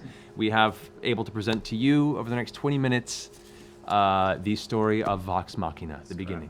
So enjoy, guys. We'll see you here in a moment. The grandest of adventures often stem from humble beginnings. The story of Vox Machina is one such a tale.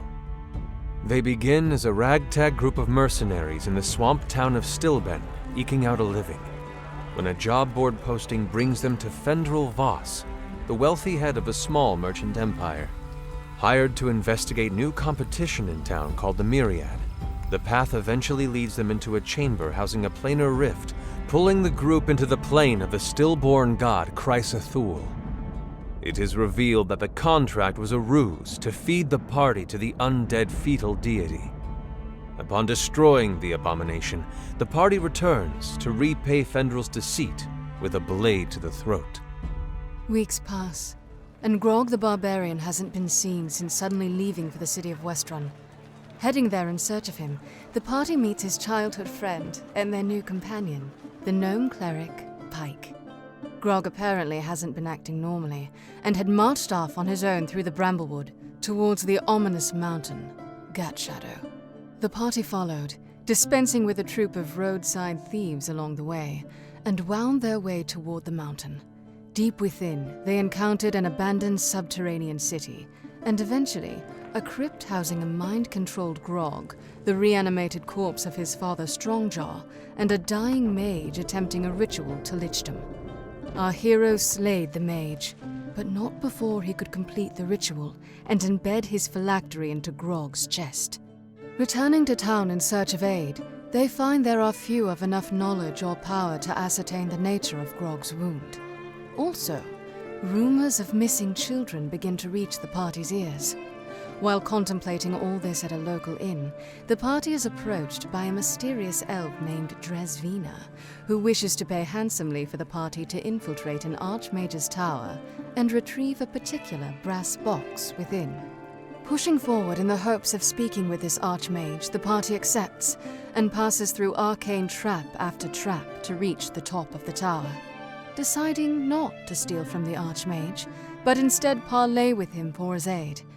The tower's keeper, Realmseer Eskelrine Darien, agrees to help, and sends the party to collect 2 items he requires for the ritual: the skull of a nightmare and the heart of a nymph.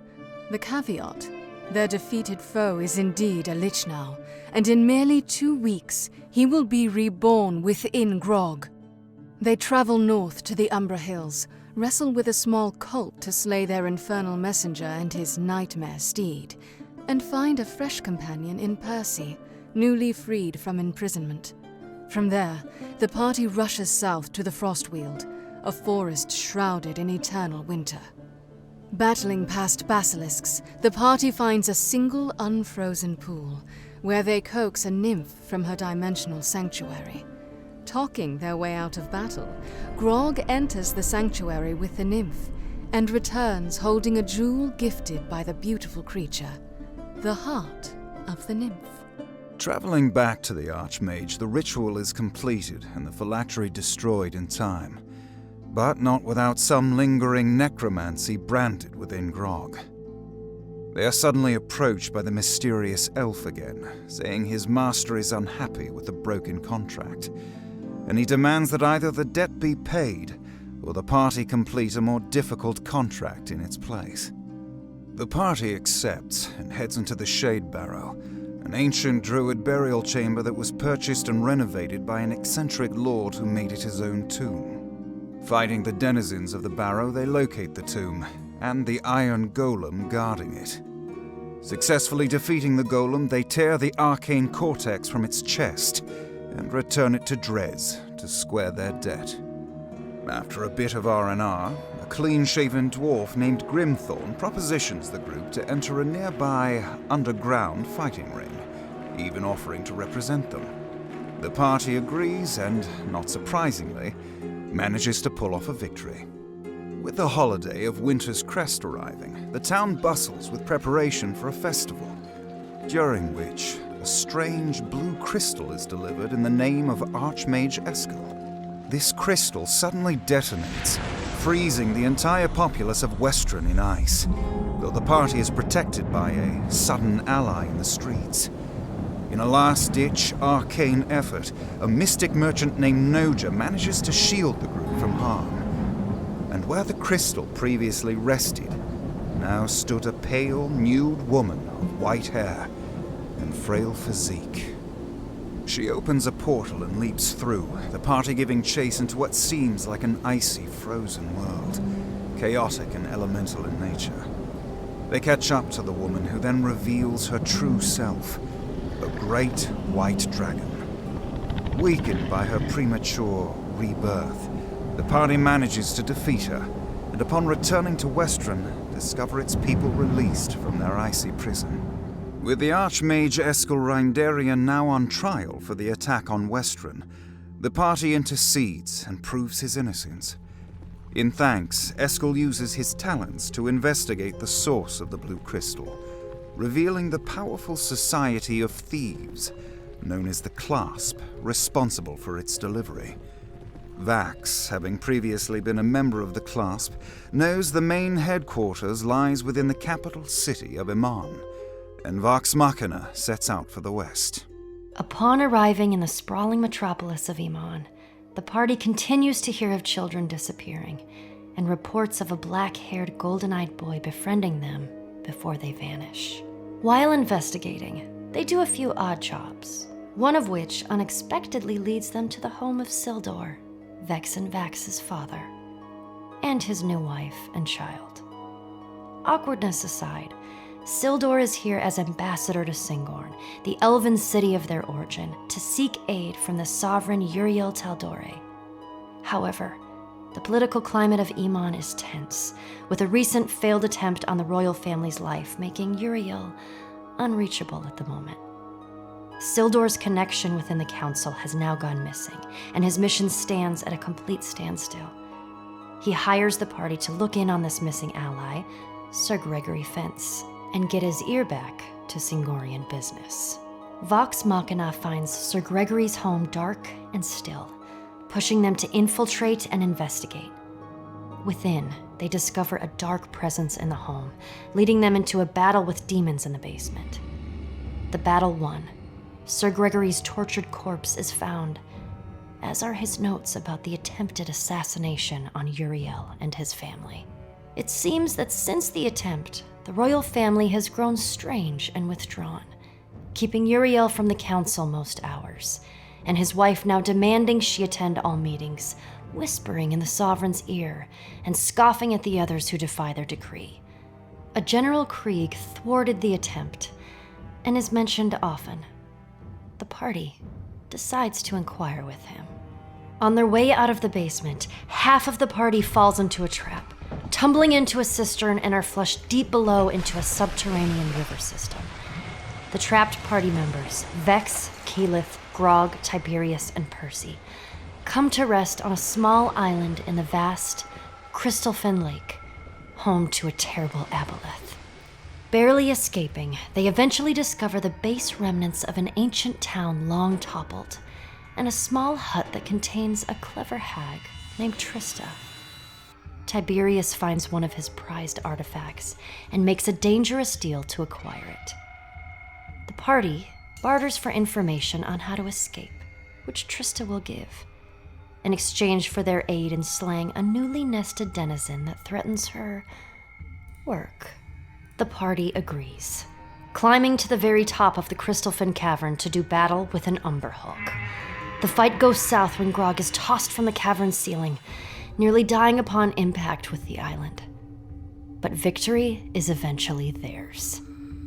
Returning, Trista shows them a hidden staircase that exits into the graveyard district of Iman. The other members, Vax, Pike, and Scanlan, set out to find where the cistern could have drained to. Scanlan leaves to seek out a map of the sewers. Ew. While Vax and Pike notice they are being followed through the town. Leading the pursuers into an alley, the shadowed figures attack, eventually knocking them both out. Vax and Pike awaken within the Clasp's headquarters, meeting with one of their leaders, or spirelings, named Modeth. The Clasp had Sir Gregory's home under surveillance, as bad political stuff can be difficult for the way the Clasp does business. And when our heroes were spotted leaving, they had to be interrogated. Vax reveals his membership to the Clasp sect in Westrin, and Modeth calls for a test of their skills and intent. Pike and Vax are then forced to do battle with a chained chimera in the Clasp's arena. Their might rings true, and the beast falls beneath their weapons. But Modeth is not convinced. While the two are held overnight, they manage to escape from the Clasp's lair, exiting into the night, and managing to locate the rest of the party in the graveyard district. Knowing their next step is to speak with General Krieg, Vax forges a letter of summons using Sir Gregory's handwriting, and the party is allowed entry into the carefully guarded Cloudtop district, the innermost area of the city and home to the Citrine garrison, as well as Iman's palace. Approaching the garrison, they have an audience with General Krieg, who seems nice and keenly interested upon learning of the Clasp's involvement. He also mentions the difficulty in talking with Uriel since the attack, and is sad about the death of Sir Gregory, but warns to leave the investigation to the officials. Vox Machina then heads to the palace to try their hand at speaking with Uriel, but entry is barred. They find another is being prevented from entering, a golden-haired woman in fancy blue robes who angrily stomps away from the palace doors. They engage her in conversation, and she reveals herself to be Allura Vysoren, a powerful arcanist and member of the Taldore Council. They discuss the state of things within the palace, how Uriel is a good and trusted man, but his actions and those of the Empress Salda are recently suspect. After 7 days of being kept from the council chambers, she's about to give up and leave. The party tells her of their findings, and Allura leads them to her tower within the district to further discuss the matter in private. Within, Allura and the party make an alliance, and Keyleth aids her in performing a scrying ritual on the palace. The vision reveals that the family of Uriel, his wife, 2 daughters, and son are all under the influence of some demonic force and have addled the mind of their father, using him as a mouthpiece for their plot. The party decides to pay a visit to the Clasp, using Vax and Pike's knowledge of an entrance, and end up in a confrontation with spiraling Modeth within his chambers. The battle ends with Modeth's head on the floor, and 4 strange glowing crystals he had been keeping now stolen by the party. They attempt to leave, but are met by a host of Clasp members, and another dangerous-looking Spireling. Through Scanlan's deft lies and coercion, the party is allowed to leave unharmed before their deeds are discovered. They return to Allura's tower, only to find the front door ajar and the interior tossed by some previous scuffle. As they reach the top of the tower, they investigate, finding signs of a struggle with a demonic entity, and Allura's escape seemingly successful. Unfortunately, a magical defense of the tower is triggered, and it begins to cave and crumble around them. Through some ingenuity and the discovery of a magic carpet, the party manages to escape being crushed within, Allura's ivory monolith now compacted into a single magical pearl. Our heroes then locate and enter the home of General Krieg, finding a brainwashed servant and a hidden passage that leads to a teleportation circle. Using the device, they are transported to a distant cavern, high in a range of frost-covered mountains, and an incredible hoard of gold, jewels, and fine trinkets. Across the room are 4 obsidian orbs placed within the rock. One is touched, and a giant eye appears from within the black crystal. A voice erupts, calling for a brim scythe, and noticing the unfamiliar folk mentions, "Intruders, I know your face now. He is a fool, and so are you, insect." The orbs all crack simultaneously, becoming inert. Grog dives right in, rage-looting the gold. But the arrival of the party seems to call the attention of General Krieg, who appears at the teleportation circle. He angrily denounces the party and reveals his true form, that of a frightening blue dragon. The battle is difficult, with many an ally nearly devoured. But eventually, Vax strikes a mortal blow. Krieg, or Brimscythe, defiantly smashes against the support pillars of the cavern in his death throes, causing the chamber to collapse, the party barely escaping via the teleportation circle. Leaving Krieg's home, Allura finds the party and warns that the evil that feeds on the throne is growing more bold. She herself was attacked shortly after the scrying was complete, and barely escaped. As dark clouds fill the sky above Amon, the party decides the time to strike has come. Allura aids the party in infiltrating the palace, and they storm the throne room. Uriel sits upon his throne, surrounded by his creepily mannered possessed family.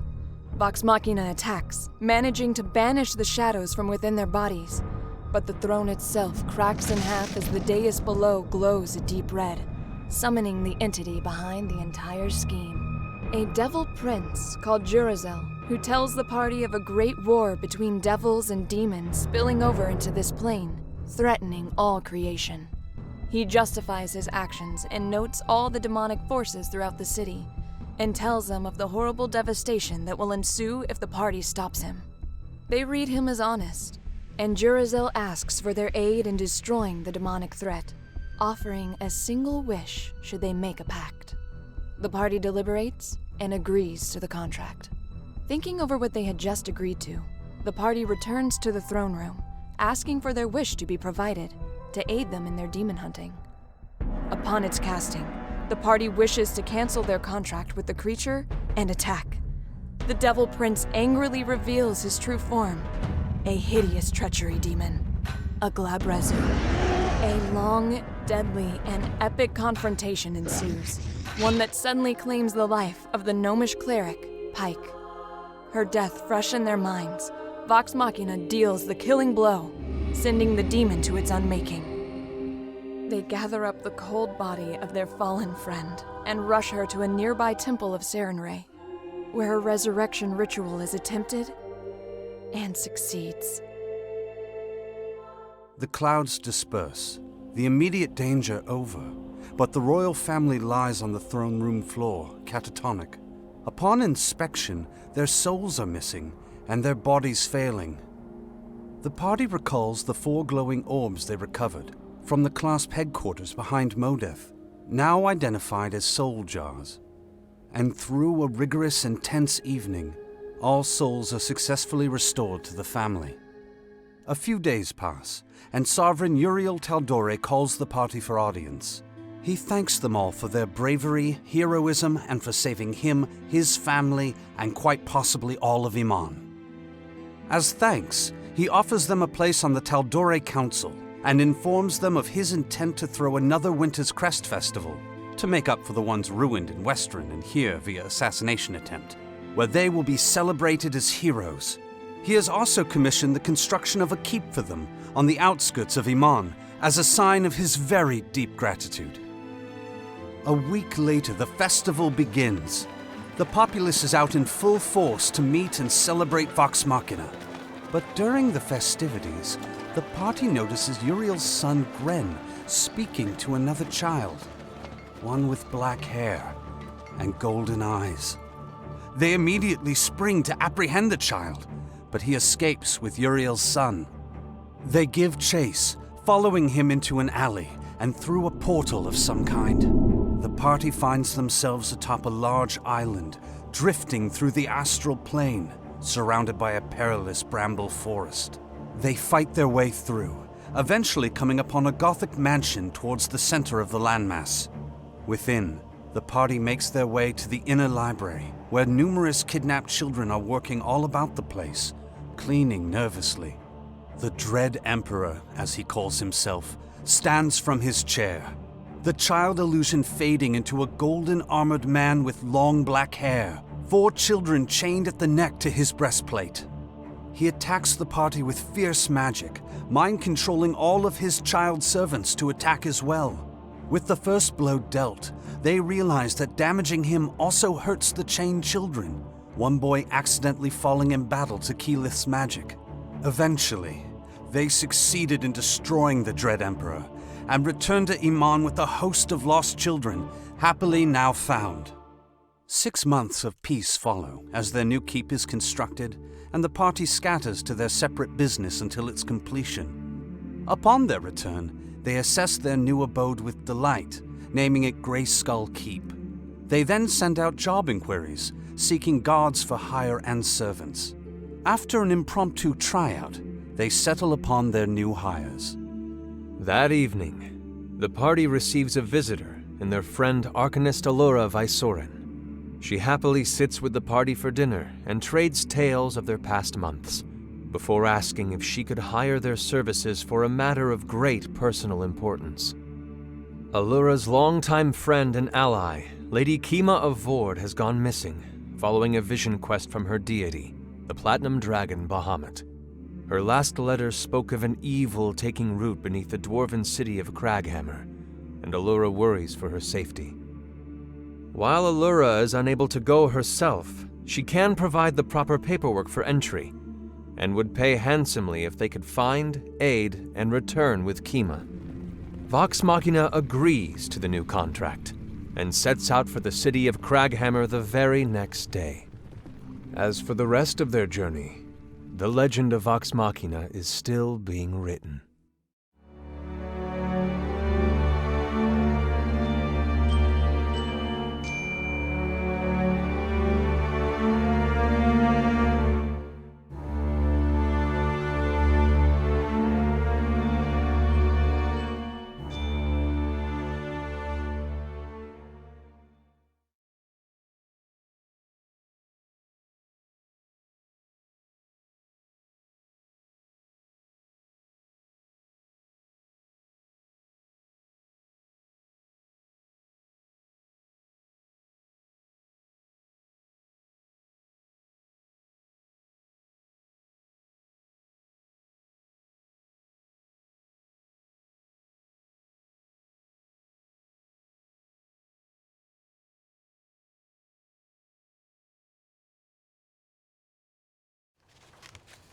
Hello, and welcome back. I hope you guys enjoyed your little look into the past of Vox Machina. Once again, thank you to everyone who helped us with that. Huge thanks to Wendy. You were amazing in putting that together for us. It's been a long time endeavor coming, but we wanted to We make love sure. you, Wendy.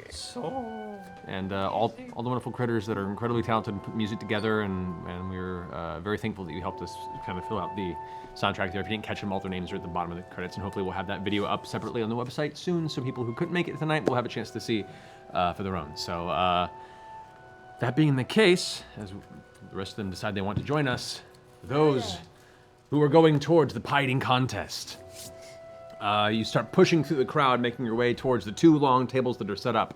At this, you can see there are a pair of bakers that are standing there with just stacks and stacks of various pies of various flavors that they've been preparing, all different colors and shapes, just kind of pushed into a pile as people are gathered around excitedly sitting at the tables. Is Trinket allowed to join in the pie eating contest too? You can ask. I do. Okay, you walk up to one of the bakers who's sitting there. He's like, all right, so sit there. Everyone's got a table. We have room for about 4 more. Oh. Right here. All right, 3 more. And a bear. Is there room for a bear? A bear? Like Yeah, a bear? Yeah, but a very human acting bear. Oh, sure. Bring him in. He's well Yeah? read. No! It's a bear! But you just 2 more. Room for 2 more. Do you want me to join? Could somebody No, I'm getting drunk. transmogrify Trinket I'm quickly? getting drunk. Anybody? Can you polymorph Trinket, Keyleth? Into what? A human. To a hot man. To a lumberjack. Into a lumberjack of a man. I don't think it works that. Try Old it. Spice commercial, make it happen. You can certainly Wait, try it. I try it. Winter's Crest magic. I believe in the spirit Trinket, of winter. hold still. Man, so it can be Can you on. polymorph Trinket into a man? Sure. Salakadoo, magica boo. Scanlan says he can. Go You get him out can- of I here. think Scanlan actually might have a better chance with seeming. Or seeming, or I seeming. can polymorph Trinket. Like, can you The polymorph man is people? gonna be like, Polymorph Yeah, people? ridiculous. Technically, Palm trees taste technically, like I an think animal. you I would eat could. them all. Yeah. I can? Technically. They do not taste I don't like see why that. not. Sure. I'll Let's see. Yeah, I'm gonna make him real beefy. He's got pecs that can lift semi-trucks. All right?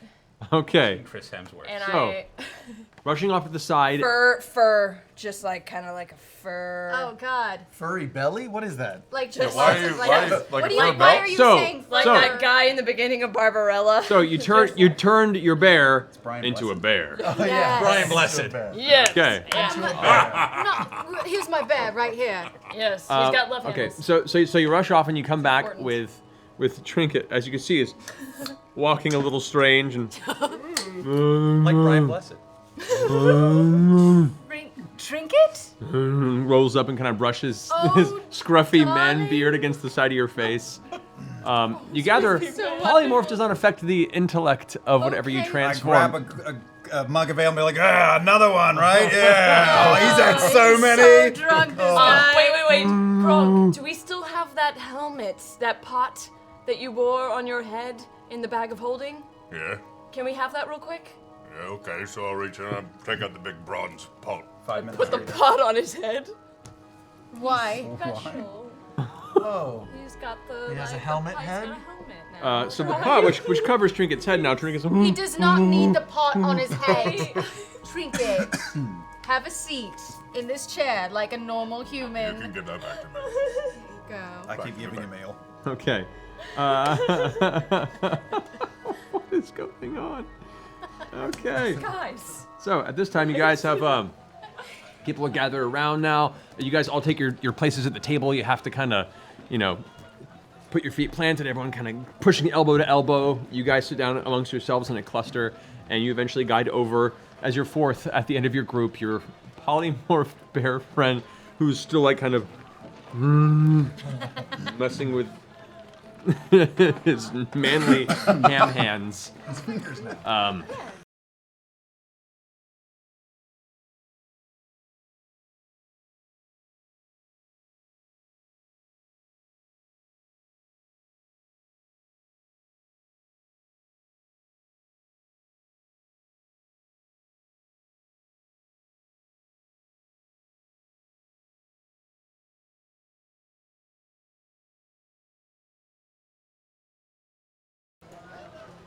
To eat I do not have much confidence. You have always eaten more than me, always.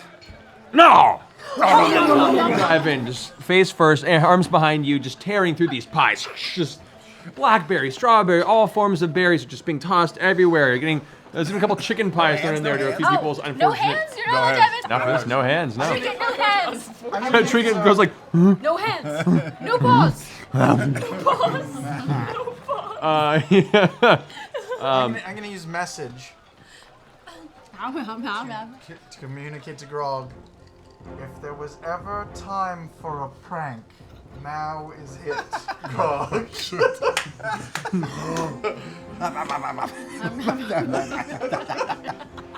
As you all tear through your first large pie, smeared across the faces, you with your mind off to the side, you glance over. Everyone, go ahead and make a Constitution saving throw. Constitution. Oh, he's gonna barf. This is the worst. 20 natural 20. Oh, you rattled the table. It was 15. Oh, but sorry, it went Charlie. over. 7 for me, because he rattled the damn table, because he's an asshole. And for Trinket? Issues. And then Trinket rolled a 21. All right, Grog. Oh, I'm not eating. Oh, you didn't go in and eat? Oh, you I didn't. thought it was just you two guys. It was us and Trinket. And Trinket. Okay, so yeah, so you're watching. All right, cool. So the three of you tearing through, you finish the first pie, the second pie slammed down, you all look down, you have a little moment. Close, but not too bad. You gather yourself and dive into a second round of pies, splashing all over the table. Now you can Elbow see my sister and then dive into the pie. Trinket is having a hard time keeping the hands to the behind, and you can see one of the bakers having to come by and hold the hands back. And He's really drunk. Don't touch him too good. much. Right, just No keep hands, Trinket. He lost half his family in the attack on Whitestone. So sad. More pie crust being tossed aside. The table is a mess. You see the bakers are starting to scoop off whatever outside are kind of, left over and spill off to the side into buckets. As you finish the second pie, make another Constitution saving throw with the DC increasing with each progressive pie. Oh. Wow. Natural 1 for me. Oh boy. I got a big 6. All right. Trinket. Come on, Trinket. Yes, thank you, Scanlan. I got a big 7. 14 for Trinket. Did you really? She rolled a 1. I rolled a 1. Yeah. Okay. So as you both finish your secondary pie, you both sit up, look at each other with just dark purple berry filling down the side of your face. You both make eye contact at the same time as you both go and just release your freshly eaten payload into the pans before you. Baker comes by, slamming the hand down. Disqualified! You're looking on the side. You aren't the only ones. A number of other individuals have dropped out now, and you're down to 5 people at the table that are still eating, one of which is Trinket, who finishes the second pie. Go, Trinket! And it's like kind of smearing it across the face, getting all in the beard, and like some of it's dribbled down into the chest hair. It's a pretty terrifying sight. Third pies are slammed down on the table. Poof, poof, poof. These last 5 individuals and Trinket have Trinket roll another Constitution saving throw. On Trank. Come on, Trink. Rank. You want to inspire him? Get that Trink. I can't. You're adding your modifier, right? Almost a 20. 13. You're adding the modifier, right? What modifier? This Constitution modifier? Does you have one? Yeah. Okay, Modifier 3. good. Okay. 3.14. All right, so Nice. Thank you. this time everyone finishes this last pie. 2 of the individuals end up having to just stop, just duck out and have to run off out of the crowd. 3 of them make it through. Trinket just barely finishes the third pie. It's like, it gives you that look of like, Buddy, you can keep doing it. I'll give you, Food? Yeah. I know, I got nothing. You'll get a nice nap. You can have the bed tonight, and I'll sleep on the floor. looks over and another pie is sent down. The 4th round of pies go down. The last 3 and Trinket go into it. Make another Constitution saving throw for Trinket. Okay. What was it almost? It was almost a fucking 15. 15. A 15 Yeah. total. Yeah. Oh no. The last set of pies finish. 2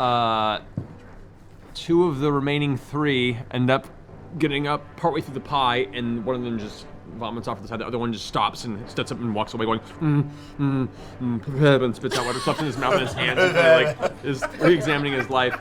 I'm quit. The other remaining gentleman finishes the pie and is like sweat down his face. You see a little bit of like a chin strap beard he has is just covered in various bits of crust. It's an awful appearance. And Trinket finishes with the last bits of the pie. I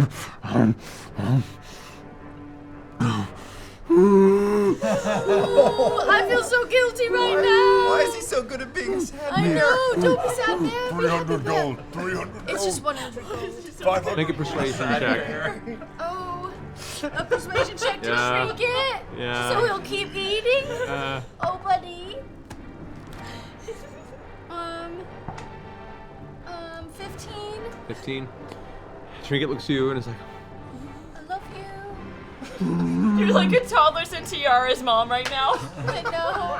This is the worst. I'm the looks worst down, mom. I'm and the worst mom. across the table, the gentleman who's also there scoots over right in front and goes, "May the best man win." Trinket goes, Get angry. Eat angry. and you're back for a second with a bit of pie just spattering across him from the growl, and Trinket, make an intimidation check. 2 pies brought down in front. These are not fruit pies. These are meat pies. Oh, that's so wrong. That's okay. Trinket likes meat way more than fruit.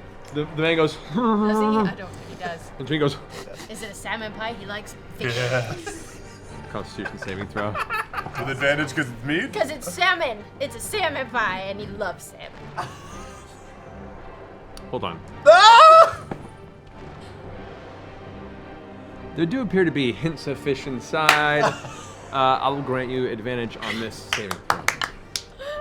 Okay. Come on, gold dice. Fucking balls, Wow. mother bitch. Advantage. Advantage? I did roll it with advantage. 11. 11. Okay. Both of them dive into their pies, coasting through. At a certain point, Trinket kind of stops and breathes heavily in the pie. You can see bits of it kind of over the edge just from the nostril flare. Looks up at you. It's okay, buddy. It's okay. I instinctively move behind the The gentleman across the way looks up as well and is like,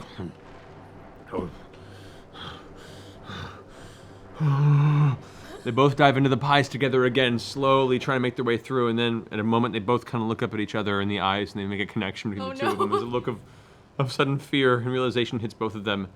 They both sit up, and with but a moment's notice, the two bakers set down 2 pails to their side as both of them simultaneously just Okay. buckets, losing simultaneously, at which point both of them kind of raise their other hand mid-expulsion, going, "We have a tie for the victory! Okay. Both winners lasting quite a ways! Splitting the pot, that's 50 gold each!" Everyone cheers. Good job, Trinket! He kind of gets up and is like,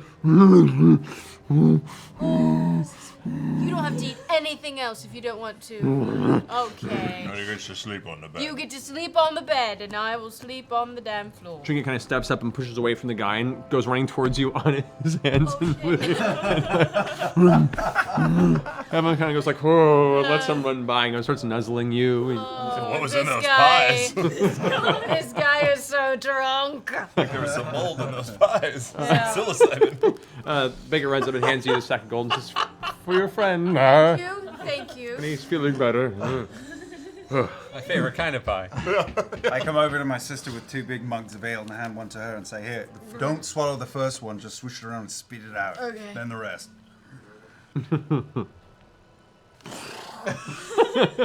That's a good one. At this point, you can now hear voices start to raise and people going, "Oh, Keeper, the Keeper's going to speak." And people start gathering towards the center of town where the Sun Tree is. As you all begin to gather for this central moment of the festival, Keeper Yenin steps up. Cassandra steps up with him, and you can see he's looking over the crowd, eventually meeting Percy's gaze. All right. Leads you up onto the stage. The three of you stand out amongst the rest of the crowd as everyone kind of gathers. The children are sitting in the front, kind of expectantly with their, hands under their legs, kind of looking up with big smiles. Some are like covered in candy and whatever else they've, managed to acquire throughout the festival. The music begins to slowly die down until silence hits and a small, cold breeze begins to blow through as you see a couple of fresh flakes of snow begin to fall from the sky above Whitestone. The keeper looks out over the crowd as the hush takes the rest of the group. Friends, families, brave soldiers and defenders of this wondrous city, we gather today to celebrate, for the first time in many years, our own Winter's Crest Festival. And clapping against the crowd. It is on this day that we remember, centuries ago, when Erevan, the Ice King, keeper of the far realm of ice in the elemental planes, attempted to tear his way into Kaldore, was kept at bay, and sent back packing from whence he came. Some cheers come from the crowd. Packing. As in this, we also are reminded of family, reminded of friendship, and the bonds that we as a people keep ourselves and our families safe. That we rise up to the occasion to show true heroism, to stand by our beliefs, and not let the darkness swallow our hope. And by that, we're able to bring to you this day the surviving members of the Derolo family, Cassandra and Percival. There's some whistles from the crowd and some cheers swell up again. Some shouts, Derolo! Some yells come from the crowd. Keeper Yenin puts his arms out and slows and says, these two, among friends, Vox Machina, the intrepid adventurers from Iman, spearheaded our freedom from the terrible tyrant ruin that the Briarwoods had set us upon. So today we celebrate not just our joint friendships, we celebrate true heroism and give thanks that there are still, looking to you, Percy, people who will do whatever it takes to rise to the good of this land. Goes to Cassandra, who in the long run know the right choices to make, and amongst the darkness still choose sight of the light. May us all raise our glasses to the prosperous future of this city amongst the Alabaster Sierras, and to the continued future of the Derolo family. Everyone raise their glasses up. Huzzah! Huzzah! Cheers, and everyone drinks in. The music swells again. People begin to cheer and scatter, and Keeper Yenin leads you guys off of the stage. The rest of you kind of gather up as some people come up and shake hands and, express their gratitude and thanks. As the crowd begins to die off a little bit, Keeper Yenin kind of gives you all a look and kind of beckons you over. Says, if you wouldn't mind a moment of your time, I think there are a few things we need to discuss. Of course. Cassandra? She comes as well. And you all step off out of the festival for a while. A few folks attempt to follow to see what's going on. Some of the guards kind of usher them away, and you guys are led into an empty building. Looks to have been a home of some kind that has long since been abandoned. As you step inside, it's cold and still in here. Very low light, other than a little oil lantern that's been lit by one of the guards as you step inside. The door closes behind, and Keeper Yenin turns around and goes, there is no real way that we can show our appreciation of what you've done for our people. But first and foremost, there are funds within the Derolo family treasury left behind by the Briarwoods that we hope could help compensate for some of your expenditures and hardships you've undergone. So many, just so many. Understood.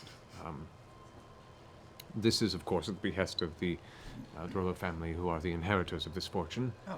Thanks, Percy. Percival, you're looking very attractive today. I know. Very appropriate. Now, we've had a few weeks of peace and recovery, of rebuilding and reforging the real bonds of this society here in Whitestone. But going forward, there needs to be a governing force. I would like to ask of your wisdom and guidance, all of you, in deciding on what is to become the future of this city. We have many options at our disposal. I'm overseeing a myriad of things throughout the town, and as a man of religious importance, given the history, people have recommended it does not behoove me to take any sort of position of ruling in this town. It would be natural, of course, for the people to, without question, follow anyone of the existing bloodline. And he looks both to Cassandra and to Percival. Have you any thoughts on this matter? Any of you? Of our members, only this one human over here on his hands and knees is the expendable of our group. Hey. At which point, the strange, burly man on all fours that at this point Brother did not really notice goes, "Is that your bear?" Yes. Maybe. Yes. Strange folk. I don't think any of us would. Well, Percy, if you'd like to stay and rule, Freddie, this is everything you've worked toward. This is your birthright, and you've earned it. It was really not my birthright. I was not raised to rule. But you would be a fantastic ruler. And also, sometimes those birthrights are thrust upon us. I still have work to do outside the city. Ripley is still on the loose and knows far too much. And I feel more than a little responsible for her and what she may do. Honestly, Cassandra had a better upbringing than I did for this sort of work. At which point Cassandra kind of pipes in and goes, "Well, I understand what you're saying, brother, but I'm still rediscovering who I am. If the people of this town knew what I had done, what I was responsible for all these years." You mean surviving being held hostage? Surviving an ambush and being pelted with arrows? They expect better of us, I know. I understand this. We are held to a different standard. And it's difficult. Perhaps it's time for a council. Perhaps it's time for shared rule. There should always be a Drolo in Whitestone, but perhaps we could share the weight. We could. I could. Yenin, would you be comfortable sharing some of this burden? He's taken aback from it and thinks, he goes, "Well, in the sense of a council that you're recommending, that would be certainly a more comfortable position for one such as myself. And there are a number of community leaders that have really stepped up and shown their true quality. Yes, yeah, this could be done. We'd have to ask the people, of course, of the city and make sure that would be all right with the folks, but I think given the way things have been, that shouldn't be too hard of a sell. Do the Drolo still stay in the giant castle? Or does that go to somebody else then? I think the Drolos keep the castle, but I think we use like the this castle to Wait, would you be on this council? And who would they be counseling? Is there no superior primate? Is there no? There's no. I believe what he's suggesting is that we make decisions by council, by vote. A triumvirate, if you will. Quintuple. Oh, 4 people. 5. A flatterty splat. A flippity gibbet. A religious leader, someone from the farming community, someone from the economic community, someone from a trade community, and someone from the gnome citizenry, community. From the From the gnome community. From the citizenry. Gnome community. From some known community, yes. I accept. Interests will be thought of, and there will always be a noble to be a tiebreaker when necessary, and to judge from a place of greater good. Cassandra?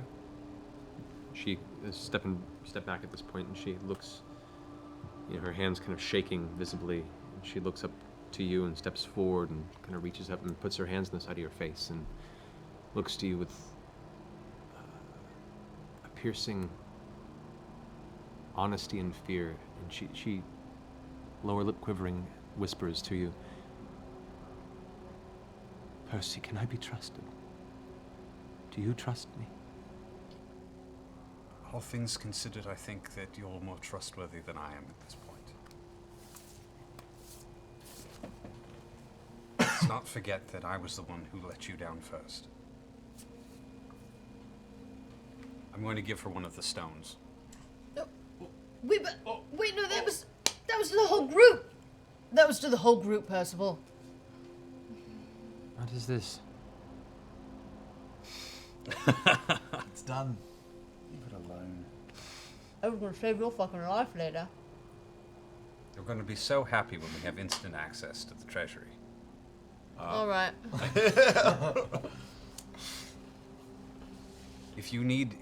If anything bad should happen, if there's any need of quick retreat or quick communication, this is a one-way trip to us. And in return, this is a one-way trip for us to you, in case of emergency. She kind of clasps it in her hand, holds it to her chest, and... You were born for this. You were instructed in how to do this, where I never was. And now you've got 4 other people keeping an eye on you. She kind of smiles and closes her eyes for a moment. What you say is true. She kind of looks over to each member of your group and looks back to Keeper Yenna. If it so pleases this intended council, it would be my honor to represent the Darola bloodline in keeping this town safe. Keeper goes, and so be it. I shall inquire with the people of this town. We will forge a council voted by the greater peoples of this place. And we shall restore Whitestone to its former glory. Very well. Go. Enjoy the rest of your festival. What was that cash prize? You had mentioned some sort of a... We'll talk with Percival. That would be... I will organize. Oh, you have to give it to... It's like it has to come from you. That feels shady. It's like a Let us not forget that within 6 hours of meeting each other, I ended up handing over an enormous sum of money to you. It was actually like 500 gold. It was quite a bit of gold, if I recall. You have it written down, don't you? It's so endearing. Is it?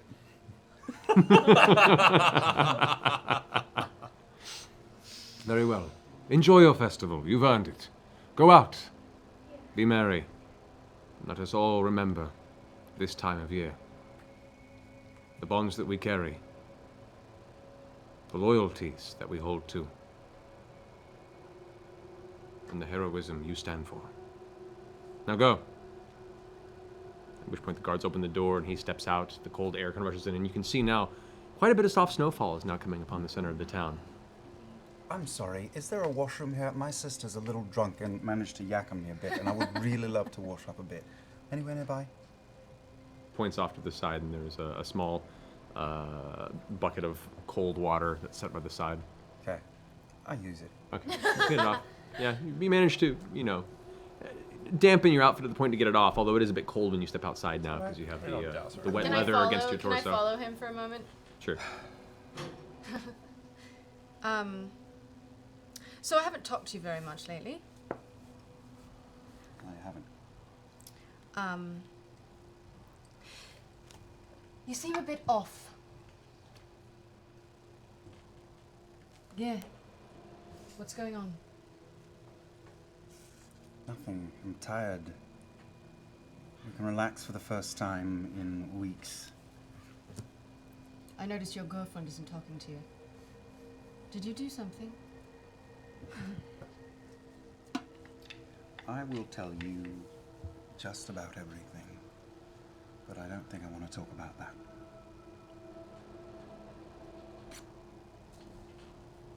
All right.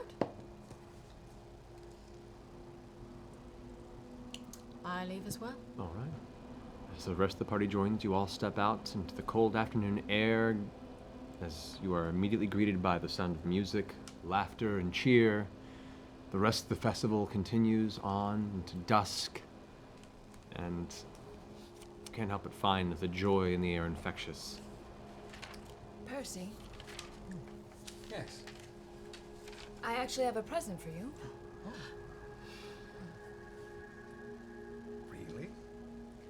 Yeah, it's... comes with a story. All right. You're the only one Should we go get drinks? Maybe we should go get drinks first. Let's go get drinks and then I'll give you your present. All right. In that case, Alcohol makes everything alcohol better. does make everything better. Speaking of presents. Oh. Even though you're being kind of a dick. Wow, you ran fast to catch up with me. Excellent. I was going to buy you something, but then I realized sometimes old is better than new. It's an old person. Vox Machina's favorite. Kill it. It's already dead. Schrodinger's old person.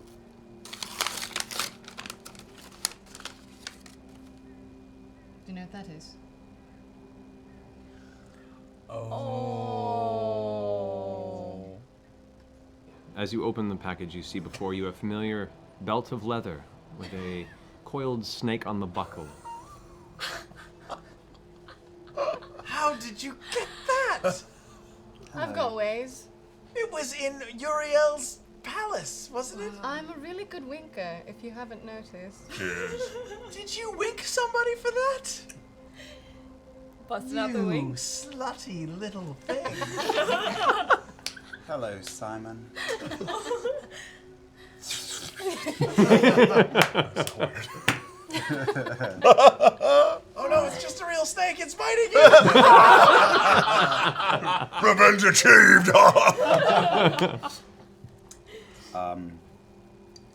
I am too embarrassed to look her in the eye. And stare for a moment, but then finally, still not looking at her because she's fucking freaking me out, pull her into a hug and say,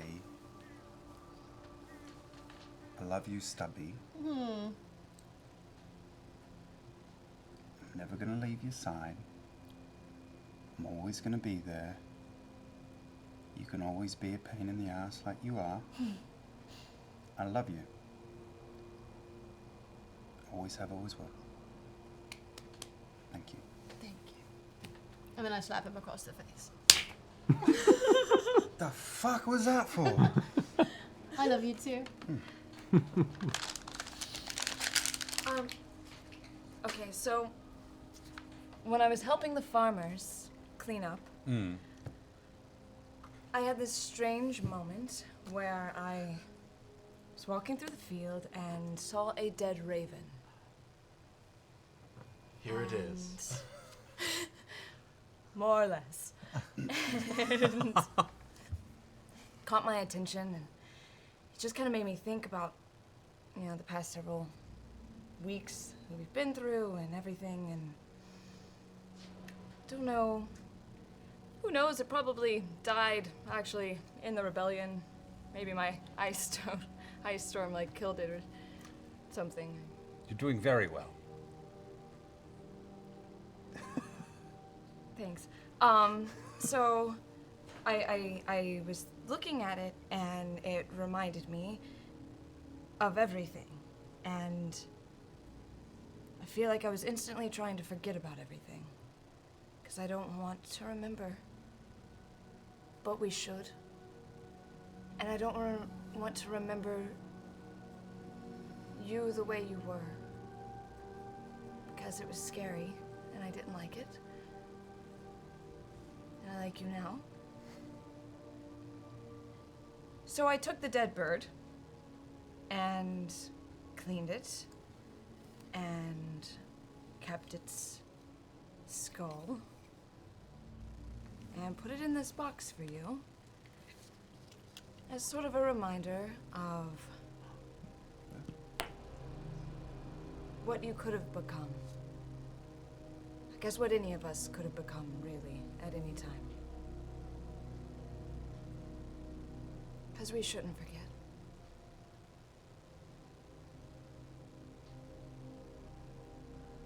Thank you. It's a little macabre, and I would have bought things, but we are out of money. So. I won't forget. I'm glad that's not you.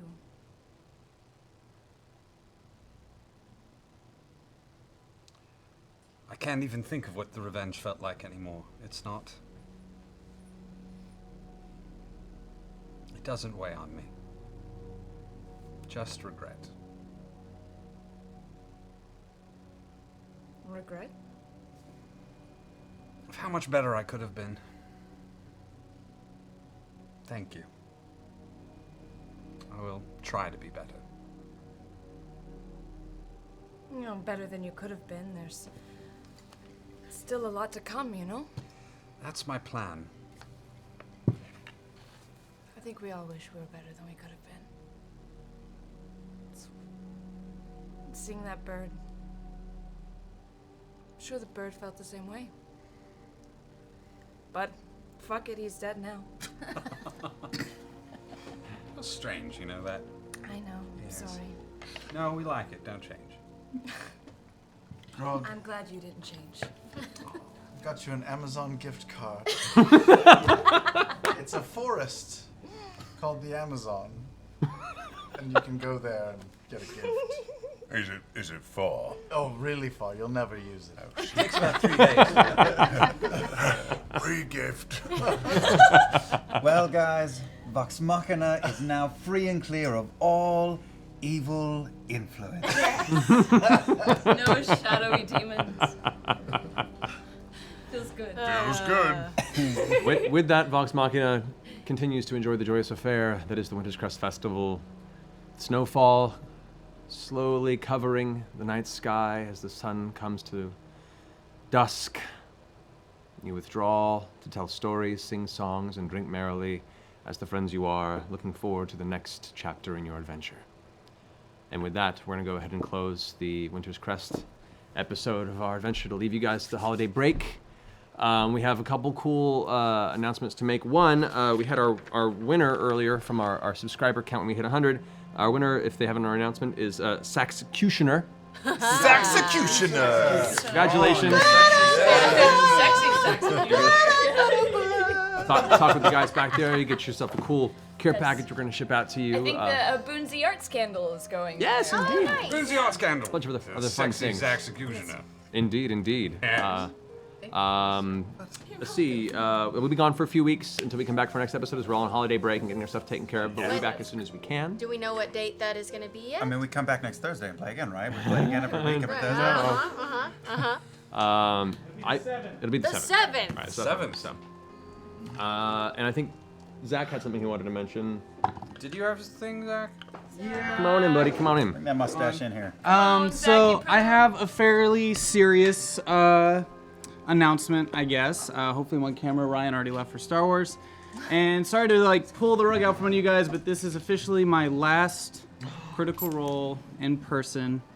I have been hired to be CEO of a new media company in collaboration with Harebrained Schemes up in Seattle. And I start on January 1st. So this is my last one. So I just want to tell you guys thank you. Dude, thank And you. thank you to the community. This has been one of the most amazing years of my life. It's been really cool to see what we've accomplished as a community, as a group. Being cool on the internet and not dicks has been really cool. Like, as an audience, like you guys and all of us, and the amount of money we've been able to raise for charity, I can promise you that the channel's fine, the shows are fine. Lucas will be taking over the commander-in-chief position. So, Lucas! Lucas! A lot of the people here that watch Critical Role don't even know The man behind the curtain. the man that runs the board. So Lucas is getting a promotion. Yes. He's back there. I see his legs. He's not walking this He's not direction. moving. There's no real We'll Lucas. be tomorrow. We're gonna have a big party. It's gonna be my last stream on Geek and Sundry. So we're gonna have a big party to celebrate. It'll be a lot of fun. We're gonna do some dancing. We'll have some special guests coming by. And he's got to widen the camera just so he can get in the shot. We're also going to be knighting Lucas tomorrow night. So you guys should definitely tune in for that and watch us knight Lucas. We've been training him up, getting him ready. But again, thank you everyone for this amazing experience. You can follow me on Twitter if you want to know more about what's coming up. It'll be in a couple months we'll be launching that, and I'll make sure to keep streaming on my channel, and Lucas, of course, will continue the spirit, and we'll still be in communication. Everything's good.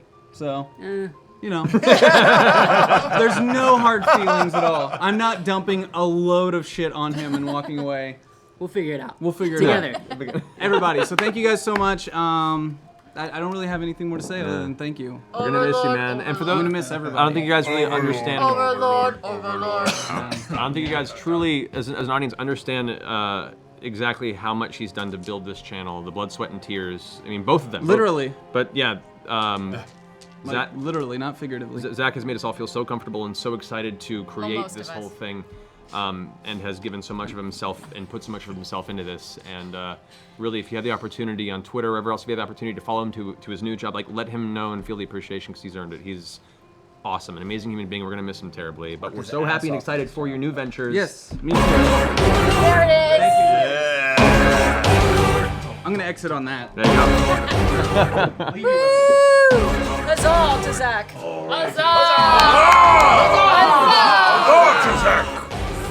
Alrighty. It's still going. There we go. Crossfade over. It is still. That song goes on for a while too. It's pretty intense.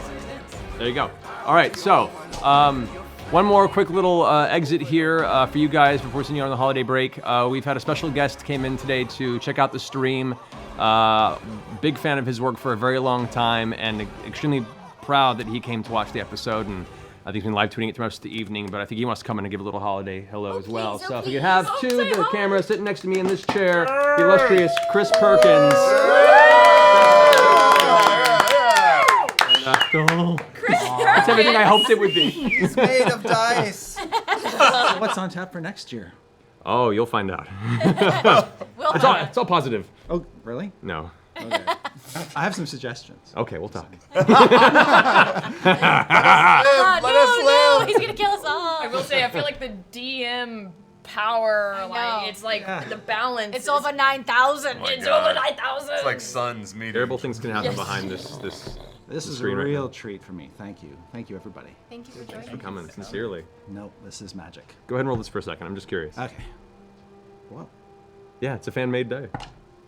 All right. What is that? It's a 15. Oh, what is it? It's a Oh, it's like a It's like a Sputnik landmine. die. Yeah. It's like a land. So I rolled a 15. that's DM rolling right there. That's it. That's upper teens, yo. He's gonna knock that. No, I rolled a 20. They're 20. Oh, there we go. There it is, See, yeah. there we go. Natural 20. Really? It's like, Nice. thank you so much for coming by, man. Seriously. No, I really appreciate it. I'm just great to hang out. Hell yeah. And if you guys watch the magic happen. So my favorite quote of the night was, "Don't be sad, bear. Be happy, bear." I'm gonna use that one. I'm gonna take that one back with me. Go for it. No. So guys, next year, look forward to the next Dungeons and Dragons module. Don't be sad, bear. Yes. I think it's for levels 3 to 7. It's gonna be really great. If those aren't familiar with Chris, he's been a long time Dungeon Master inspiration for a lot of us out there, who has put up a blog for a long time with a lot of great tips and tricks and discussions on what makes a great story, what makes running a great game. And if you aren't following him right now, you should on Twitter at... I don't know. Oh no! Come on. Chris Perkins D&D. There you go. There you go. So that should work out well. It's all good.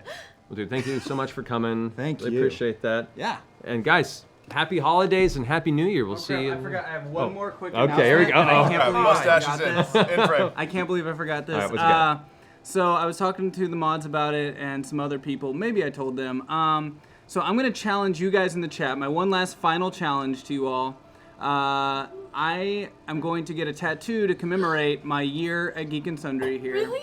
And I would like that to be of you guys' design. So I'm gonna challenge you guys on the internet to, tag me, and a week from today, I will Periscope me getting a tattoo that someone in the chat room designed. Most likely a Snuggle Lord. It'd be cool if it was a Snuggle Lord. There you go. I'm pretty sure I'm gonna draw you a cock and balls. You're gonna draw. Travis wants me to tattoo a cock and balls, so as long as it'd be a cock and balls with Travis's face, I'll vote for that. Just a big veiny triumphant bastard. I'll pitch in for that. Shit. How about Snuggle Lord riding Travis's cock and balls?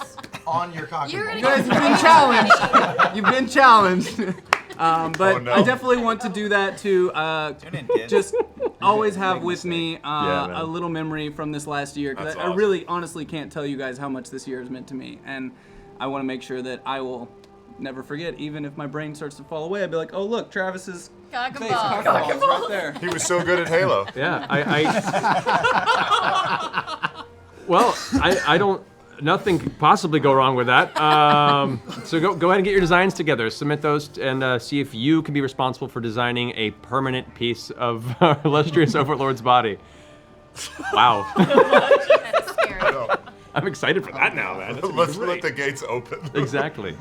But yeah, guys, happy holidays. Happy One New more Year. announcement. Oh. Sorry, I lied. I lied. One more. It's like one Lord of the more. Rings. It's This a good is one, Return to the King. It's got 7 endings. So, yeah. Go ahead. What you Well, got? it's going to be a double feature. What you got? There will be a finale to the comic strip of the Winter's Crest Fest. Yes. Oh, yay! So Ah. keep checking the Geek and Sundry website because I believe it's going to go up on like Christmas Eve, actually. Right. Yep. I think so. Yeah, check it out. Fantastic.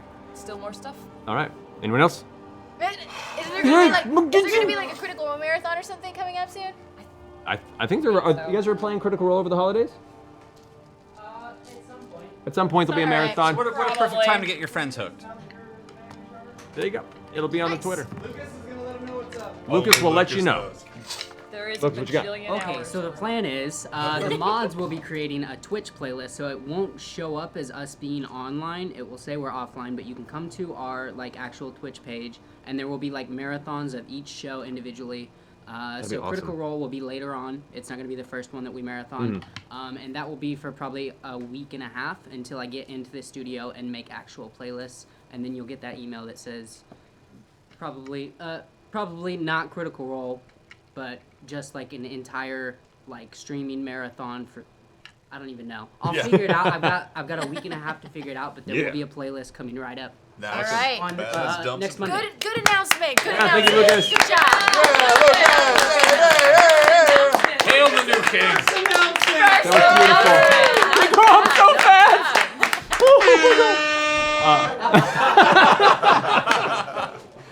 Awesome. Well, I guess then we'll relinquish you guys to go watch your Star Wars. Oh, actually, the What? Another? Oh, you I will smash your mini. no. I'm kidding, I would never do that. I painted it far too well. All right, guys. Seriously, happy holidays. Happy New Year. See you in 2016. May the force be with you. Indeed. Mwah. Bye, guys. Have a steak. See you on the other side.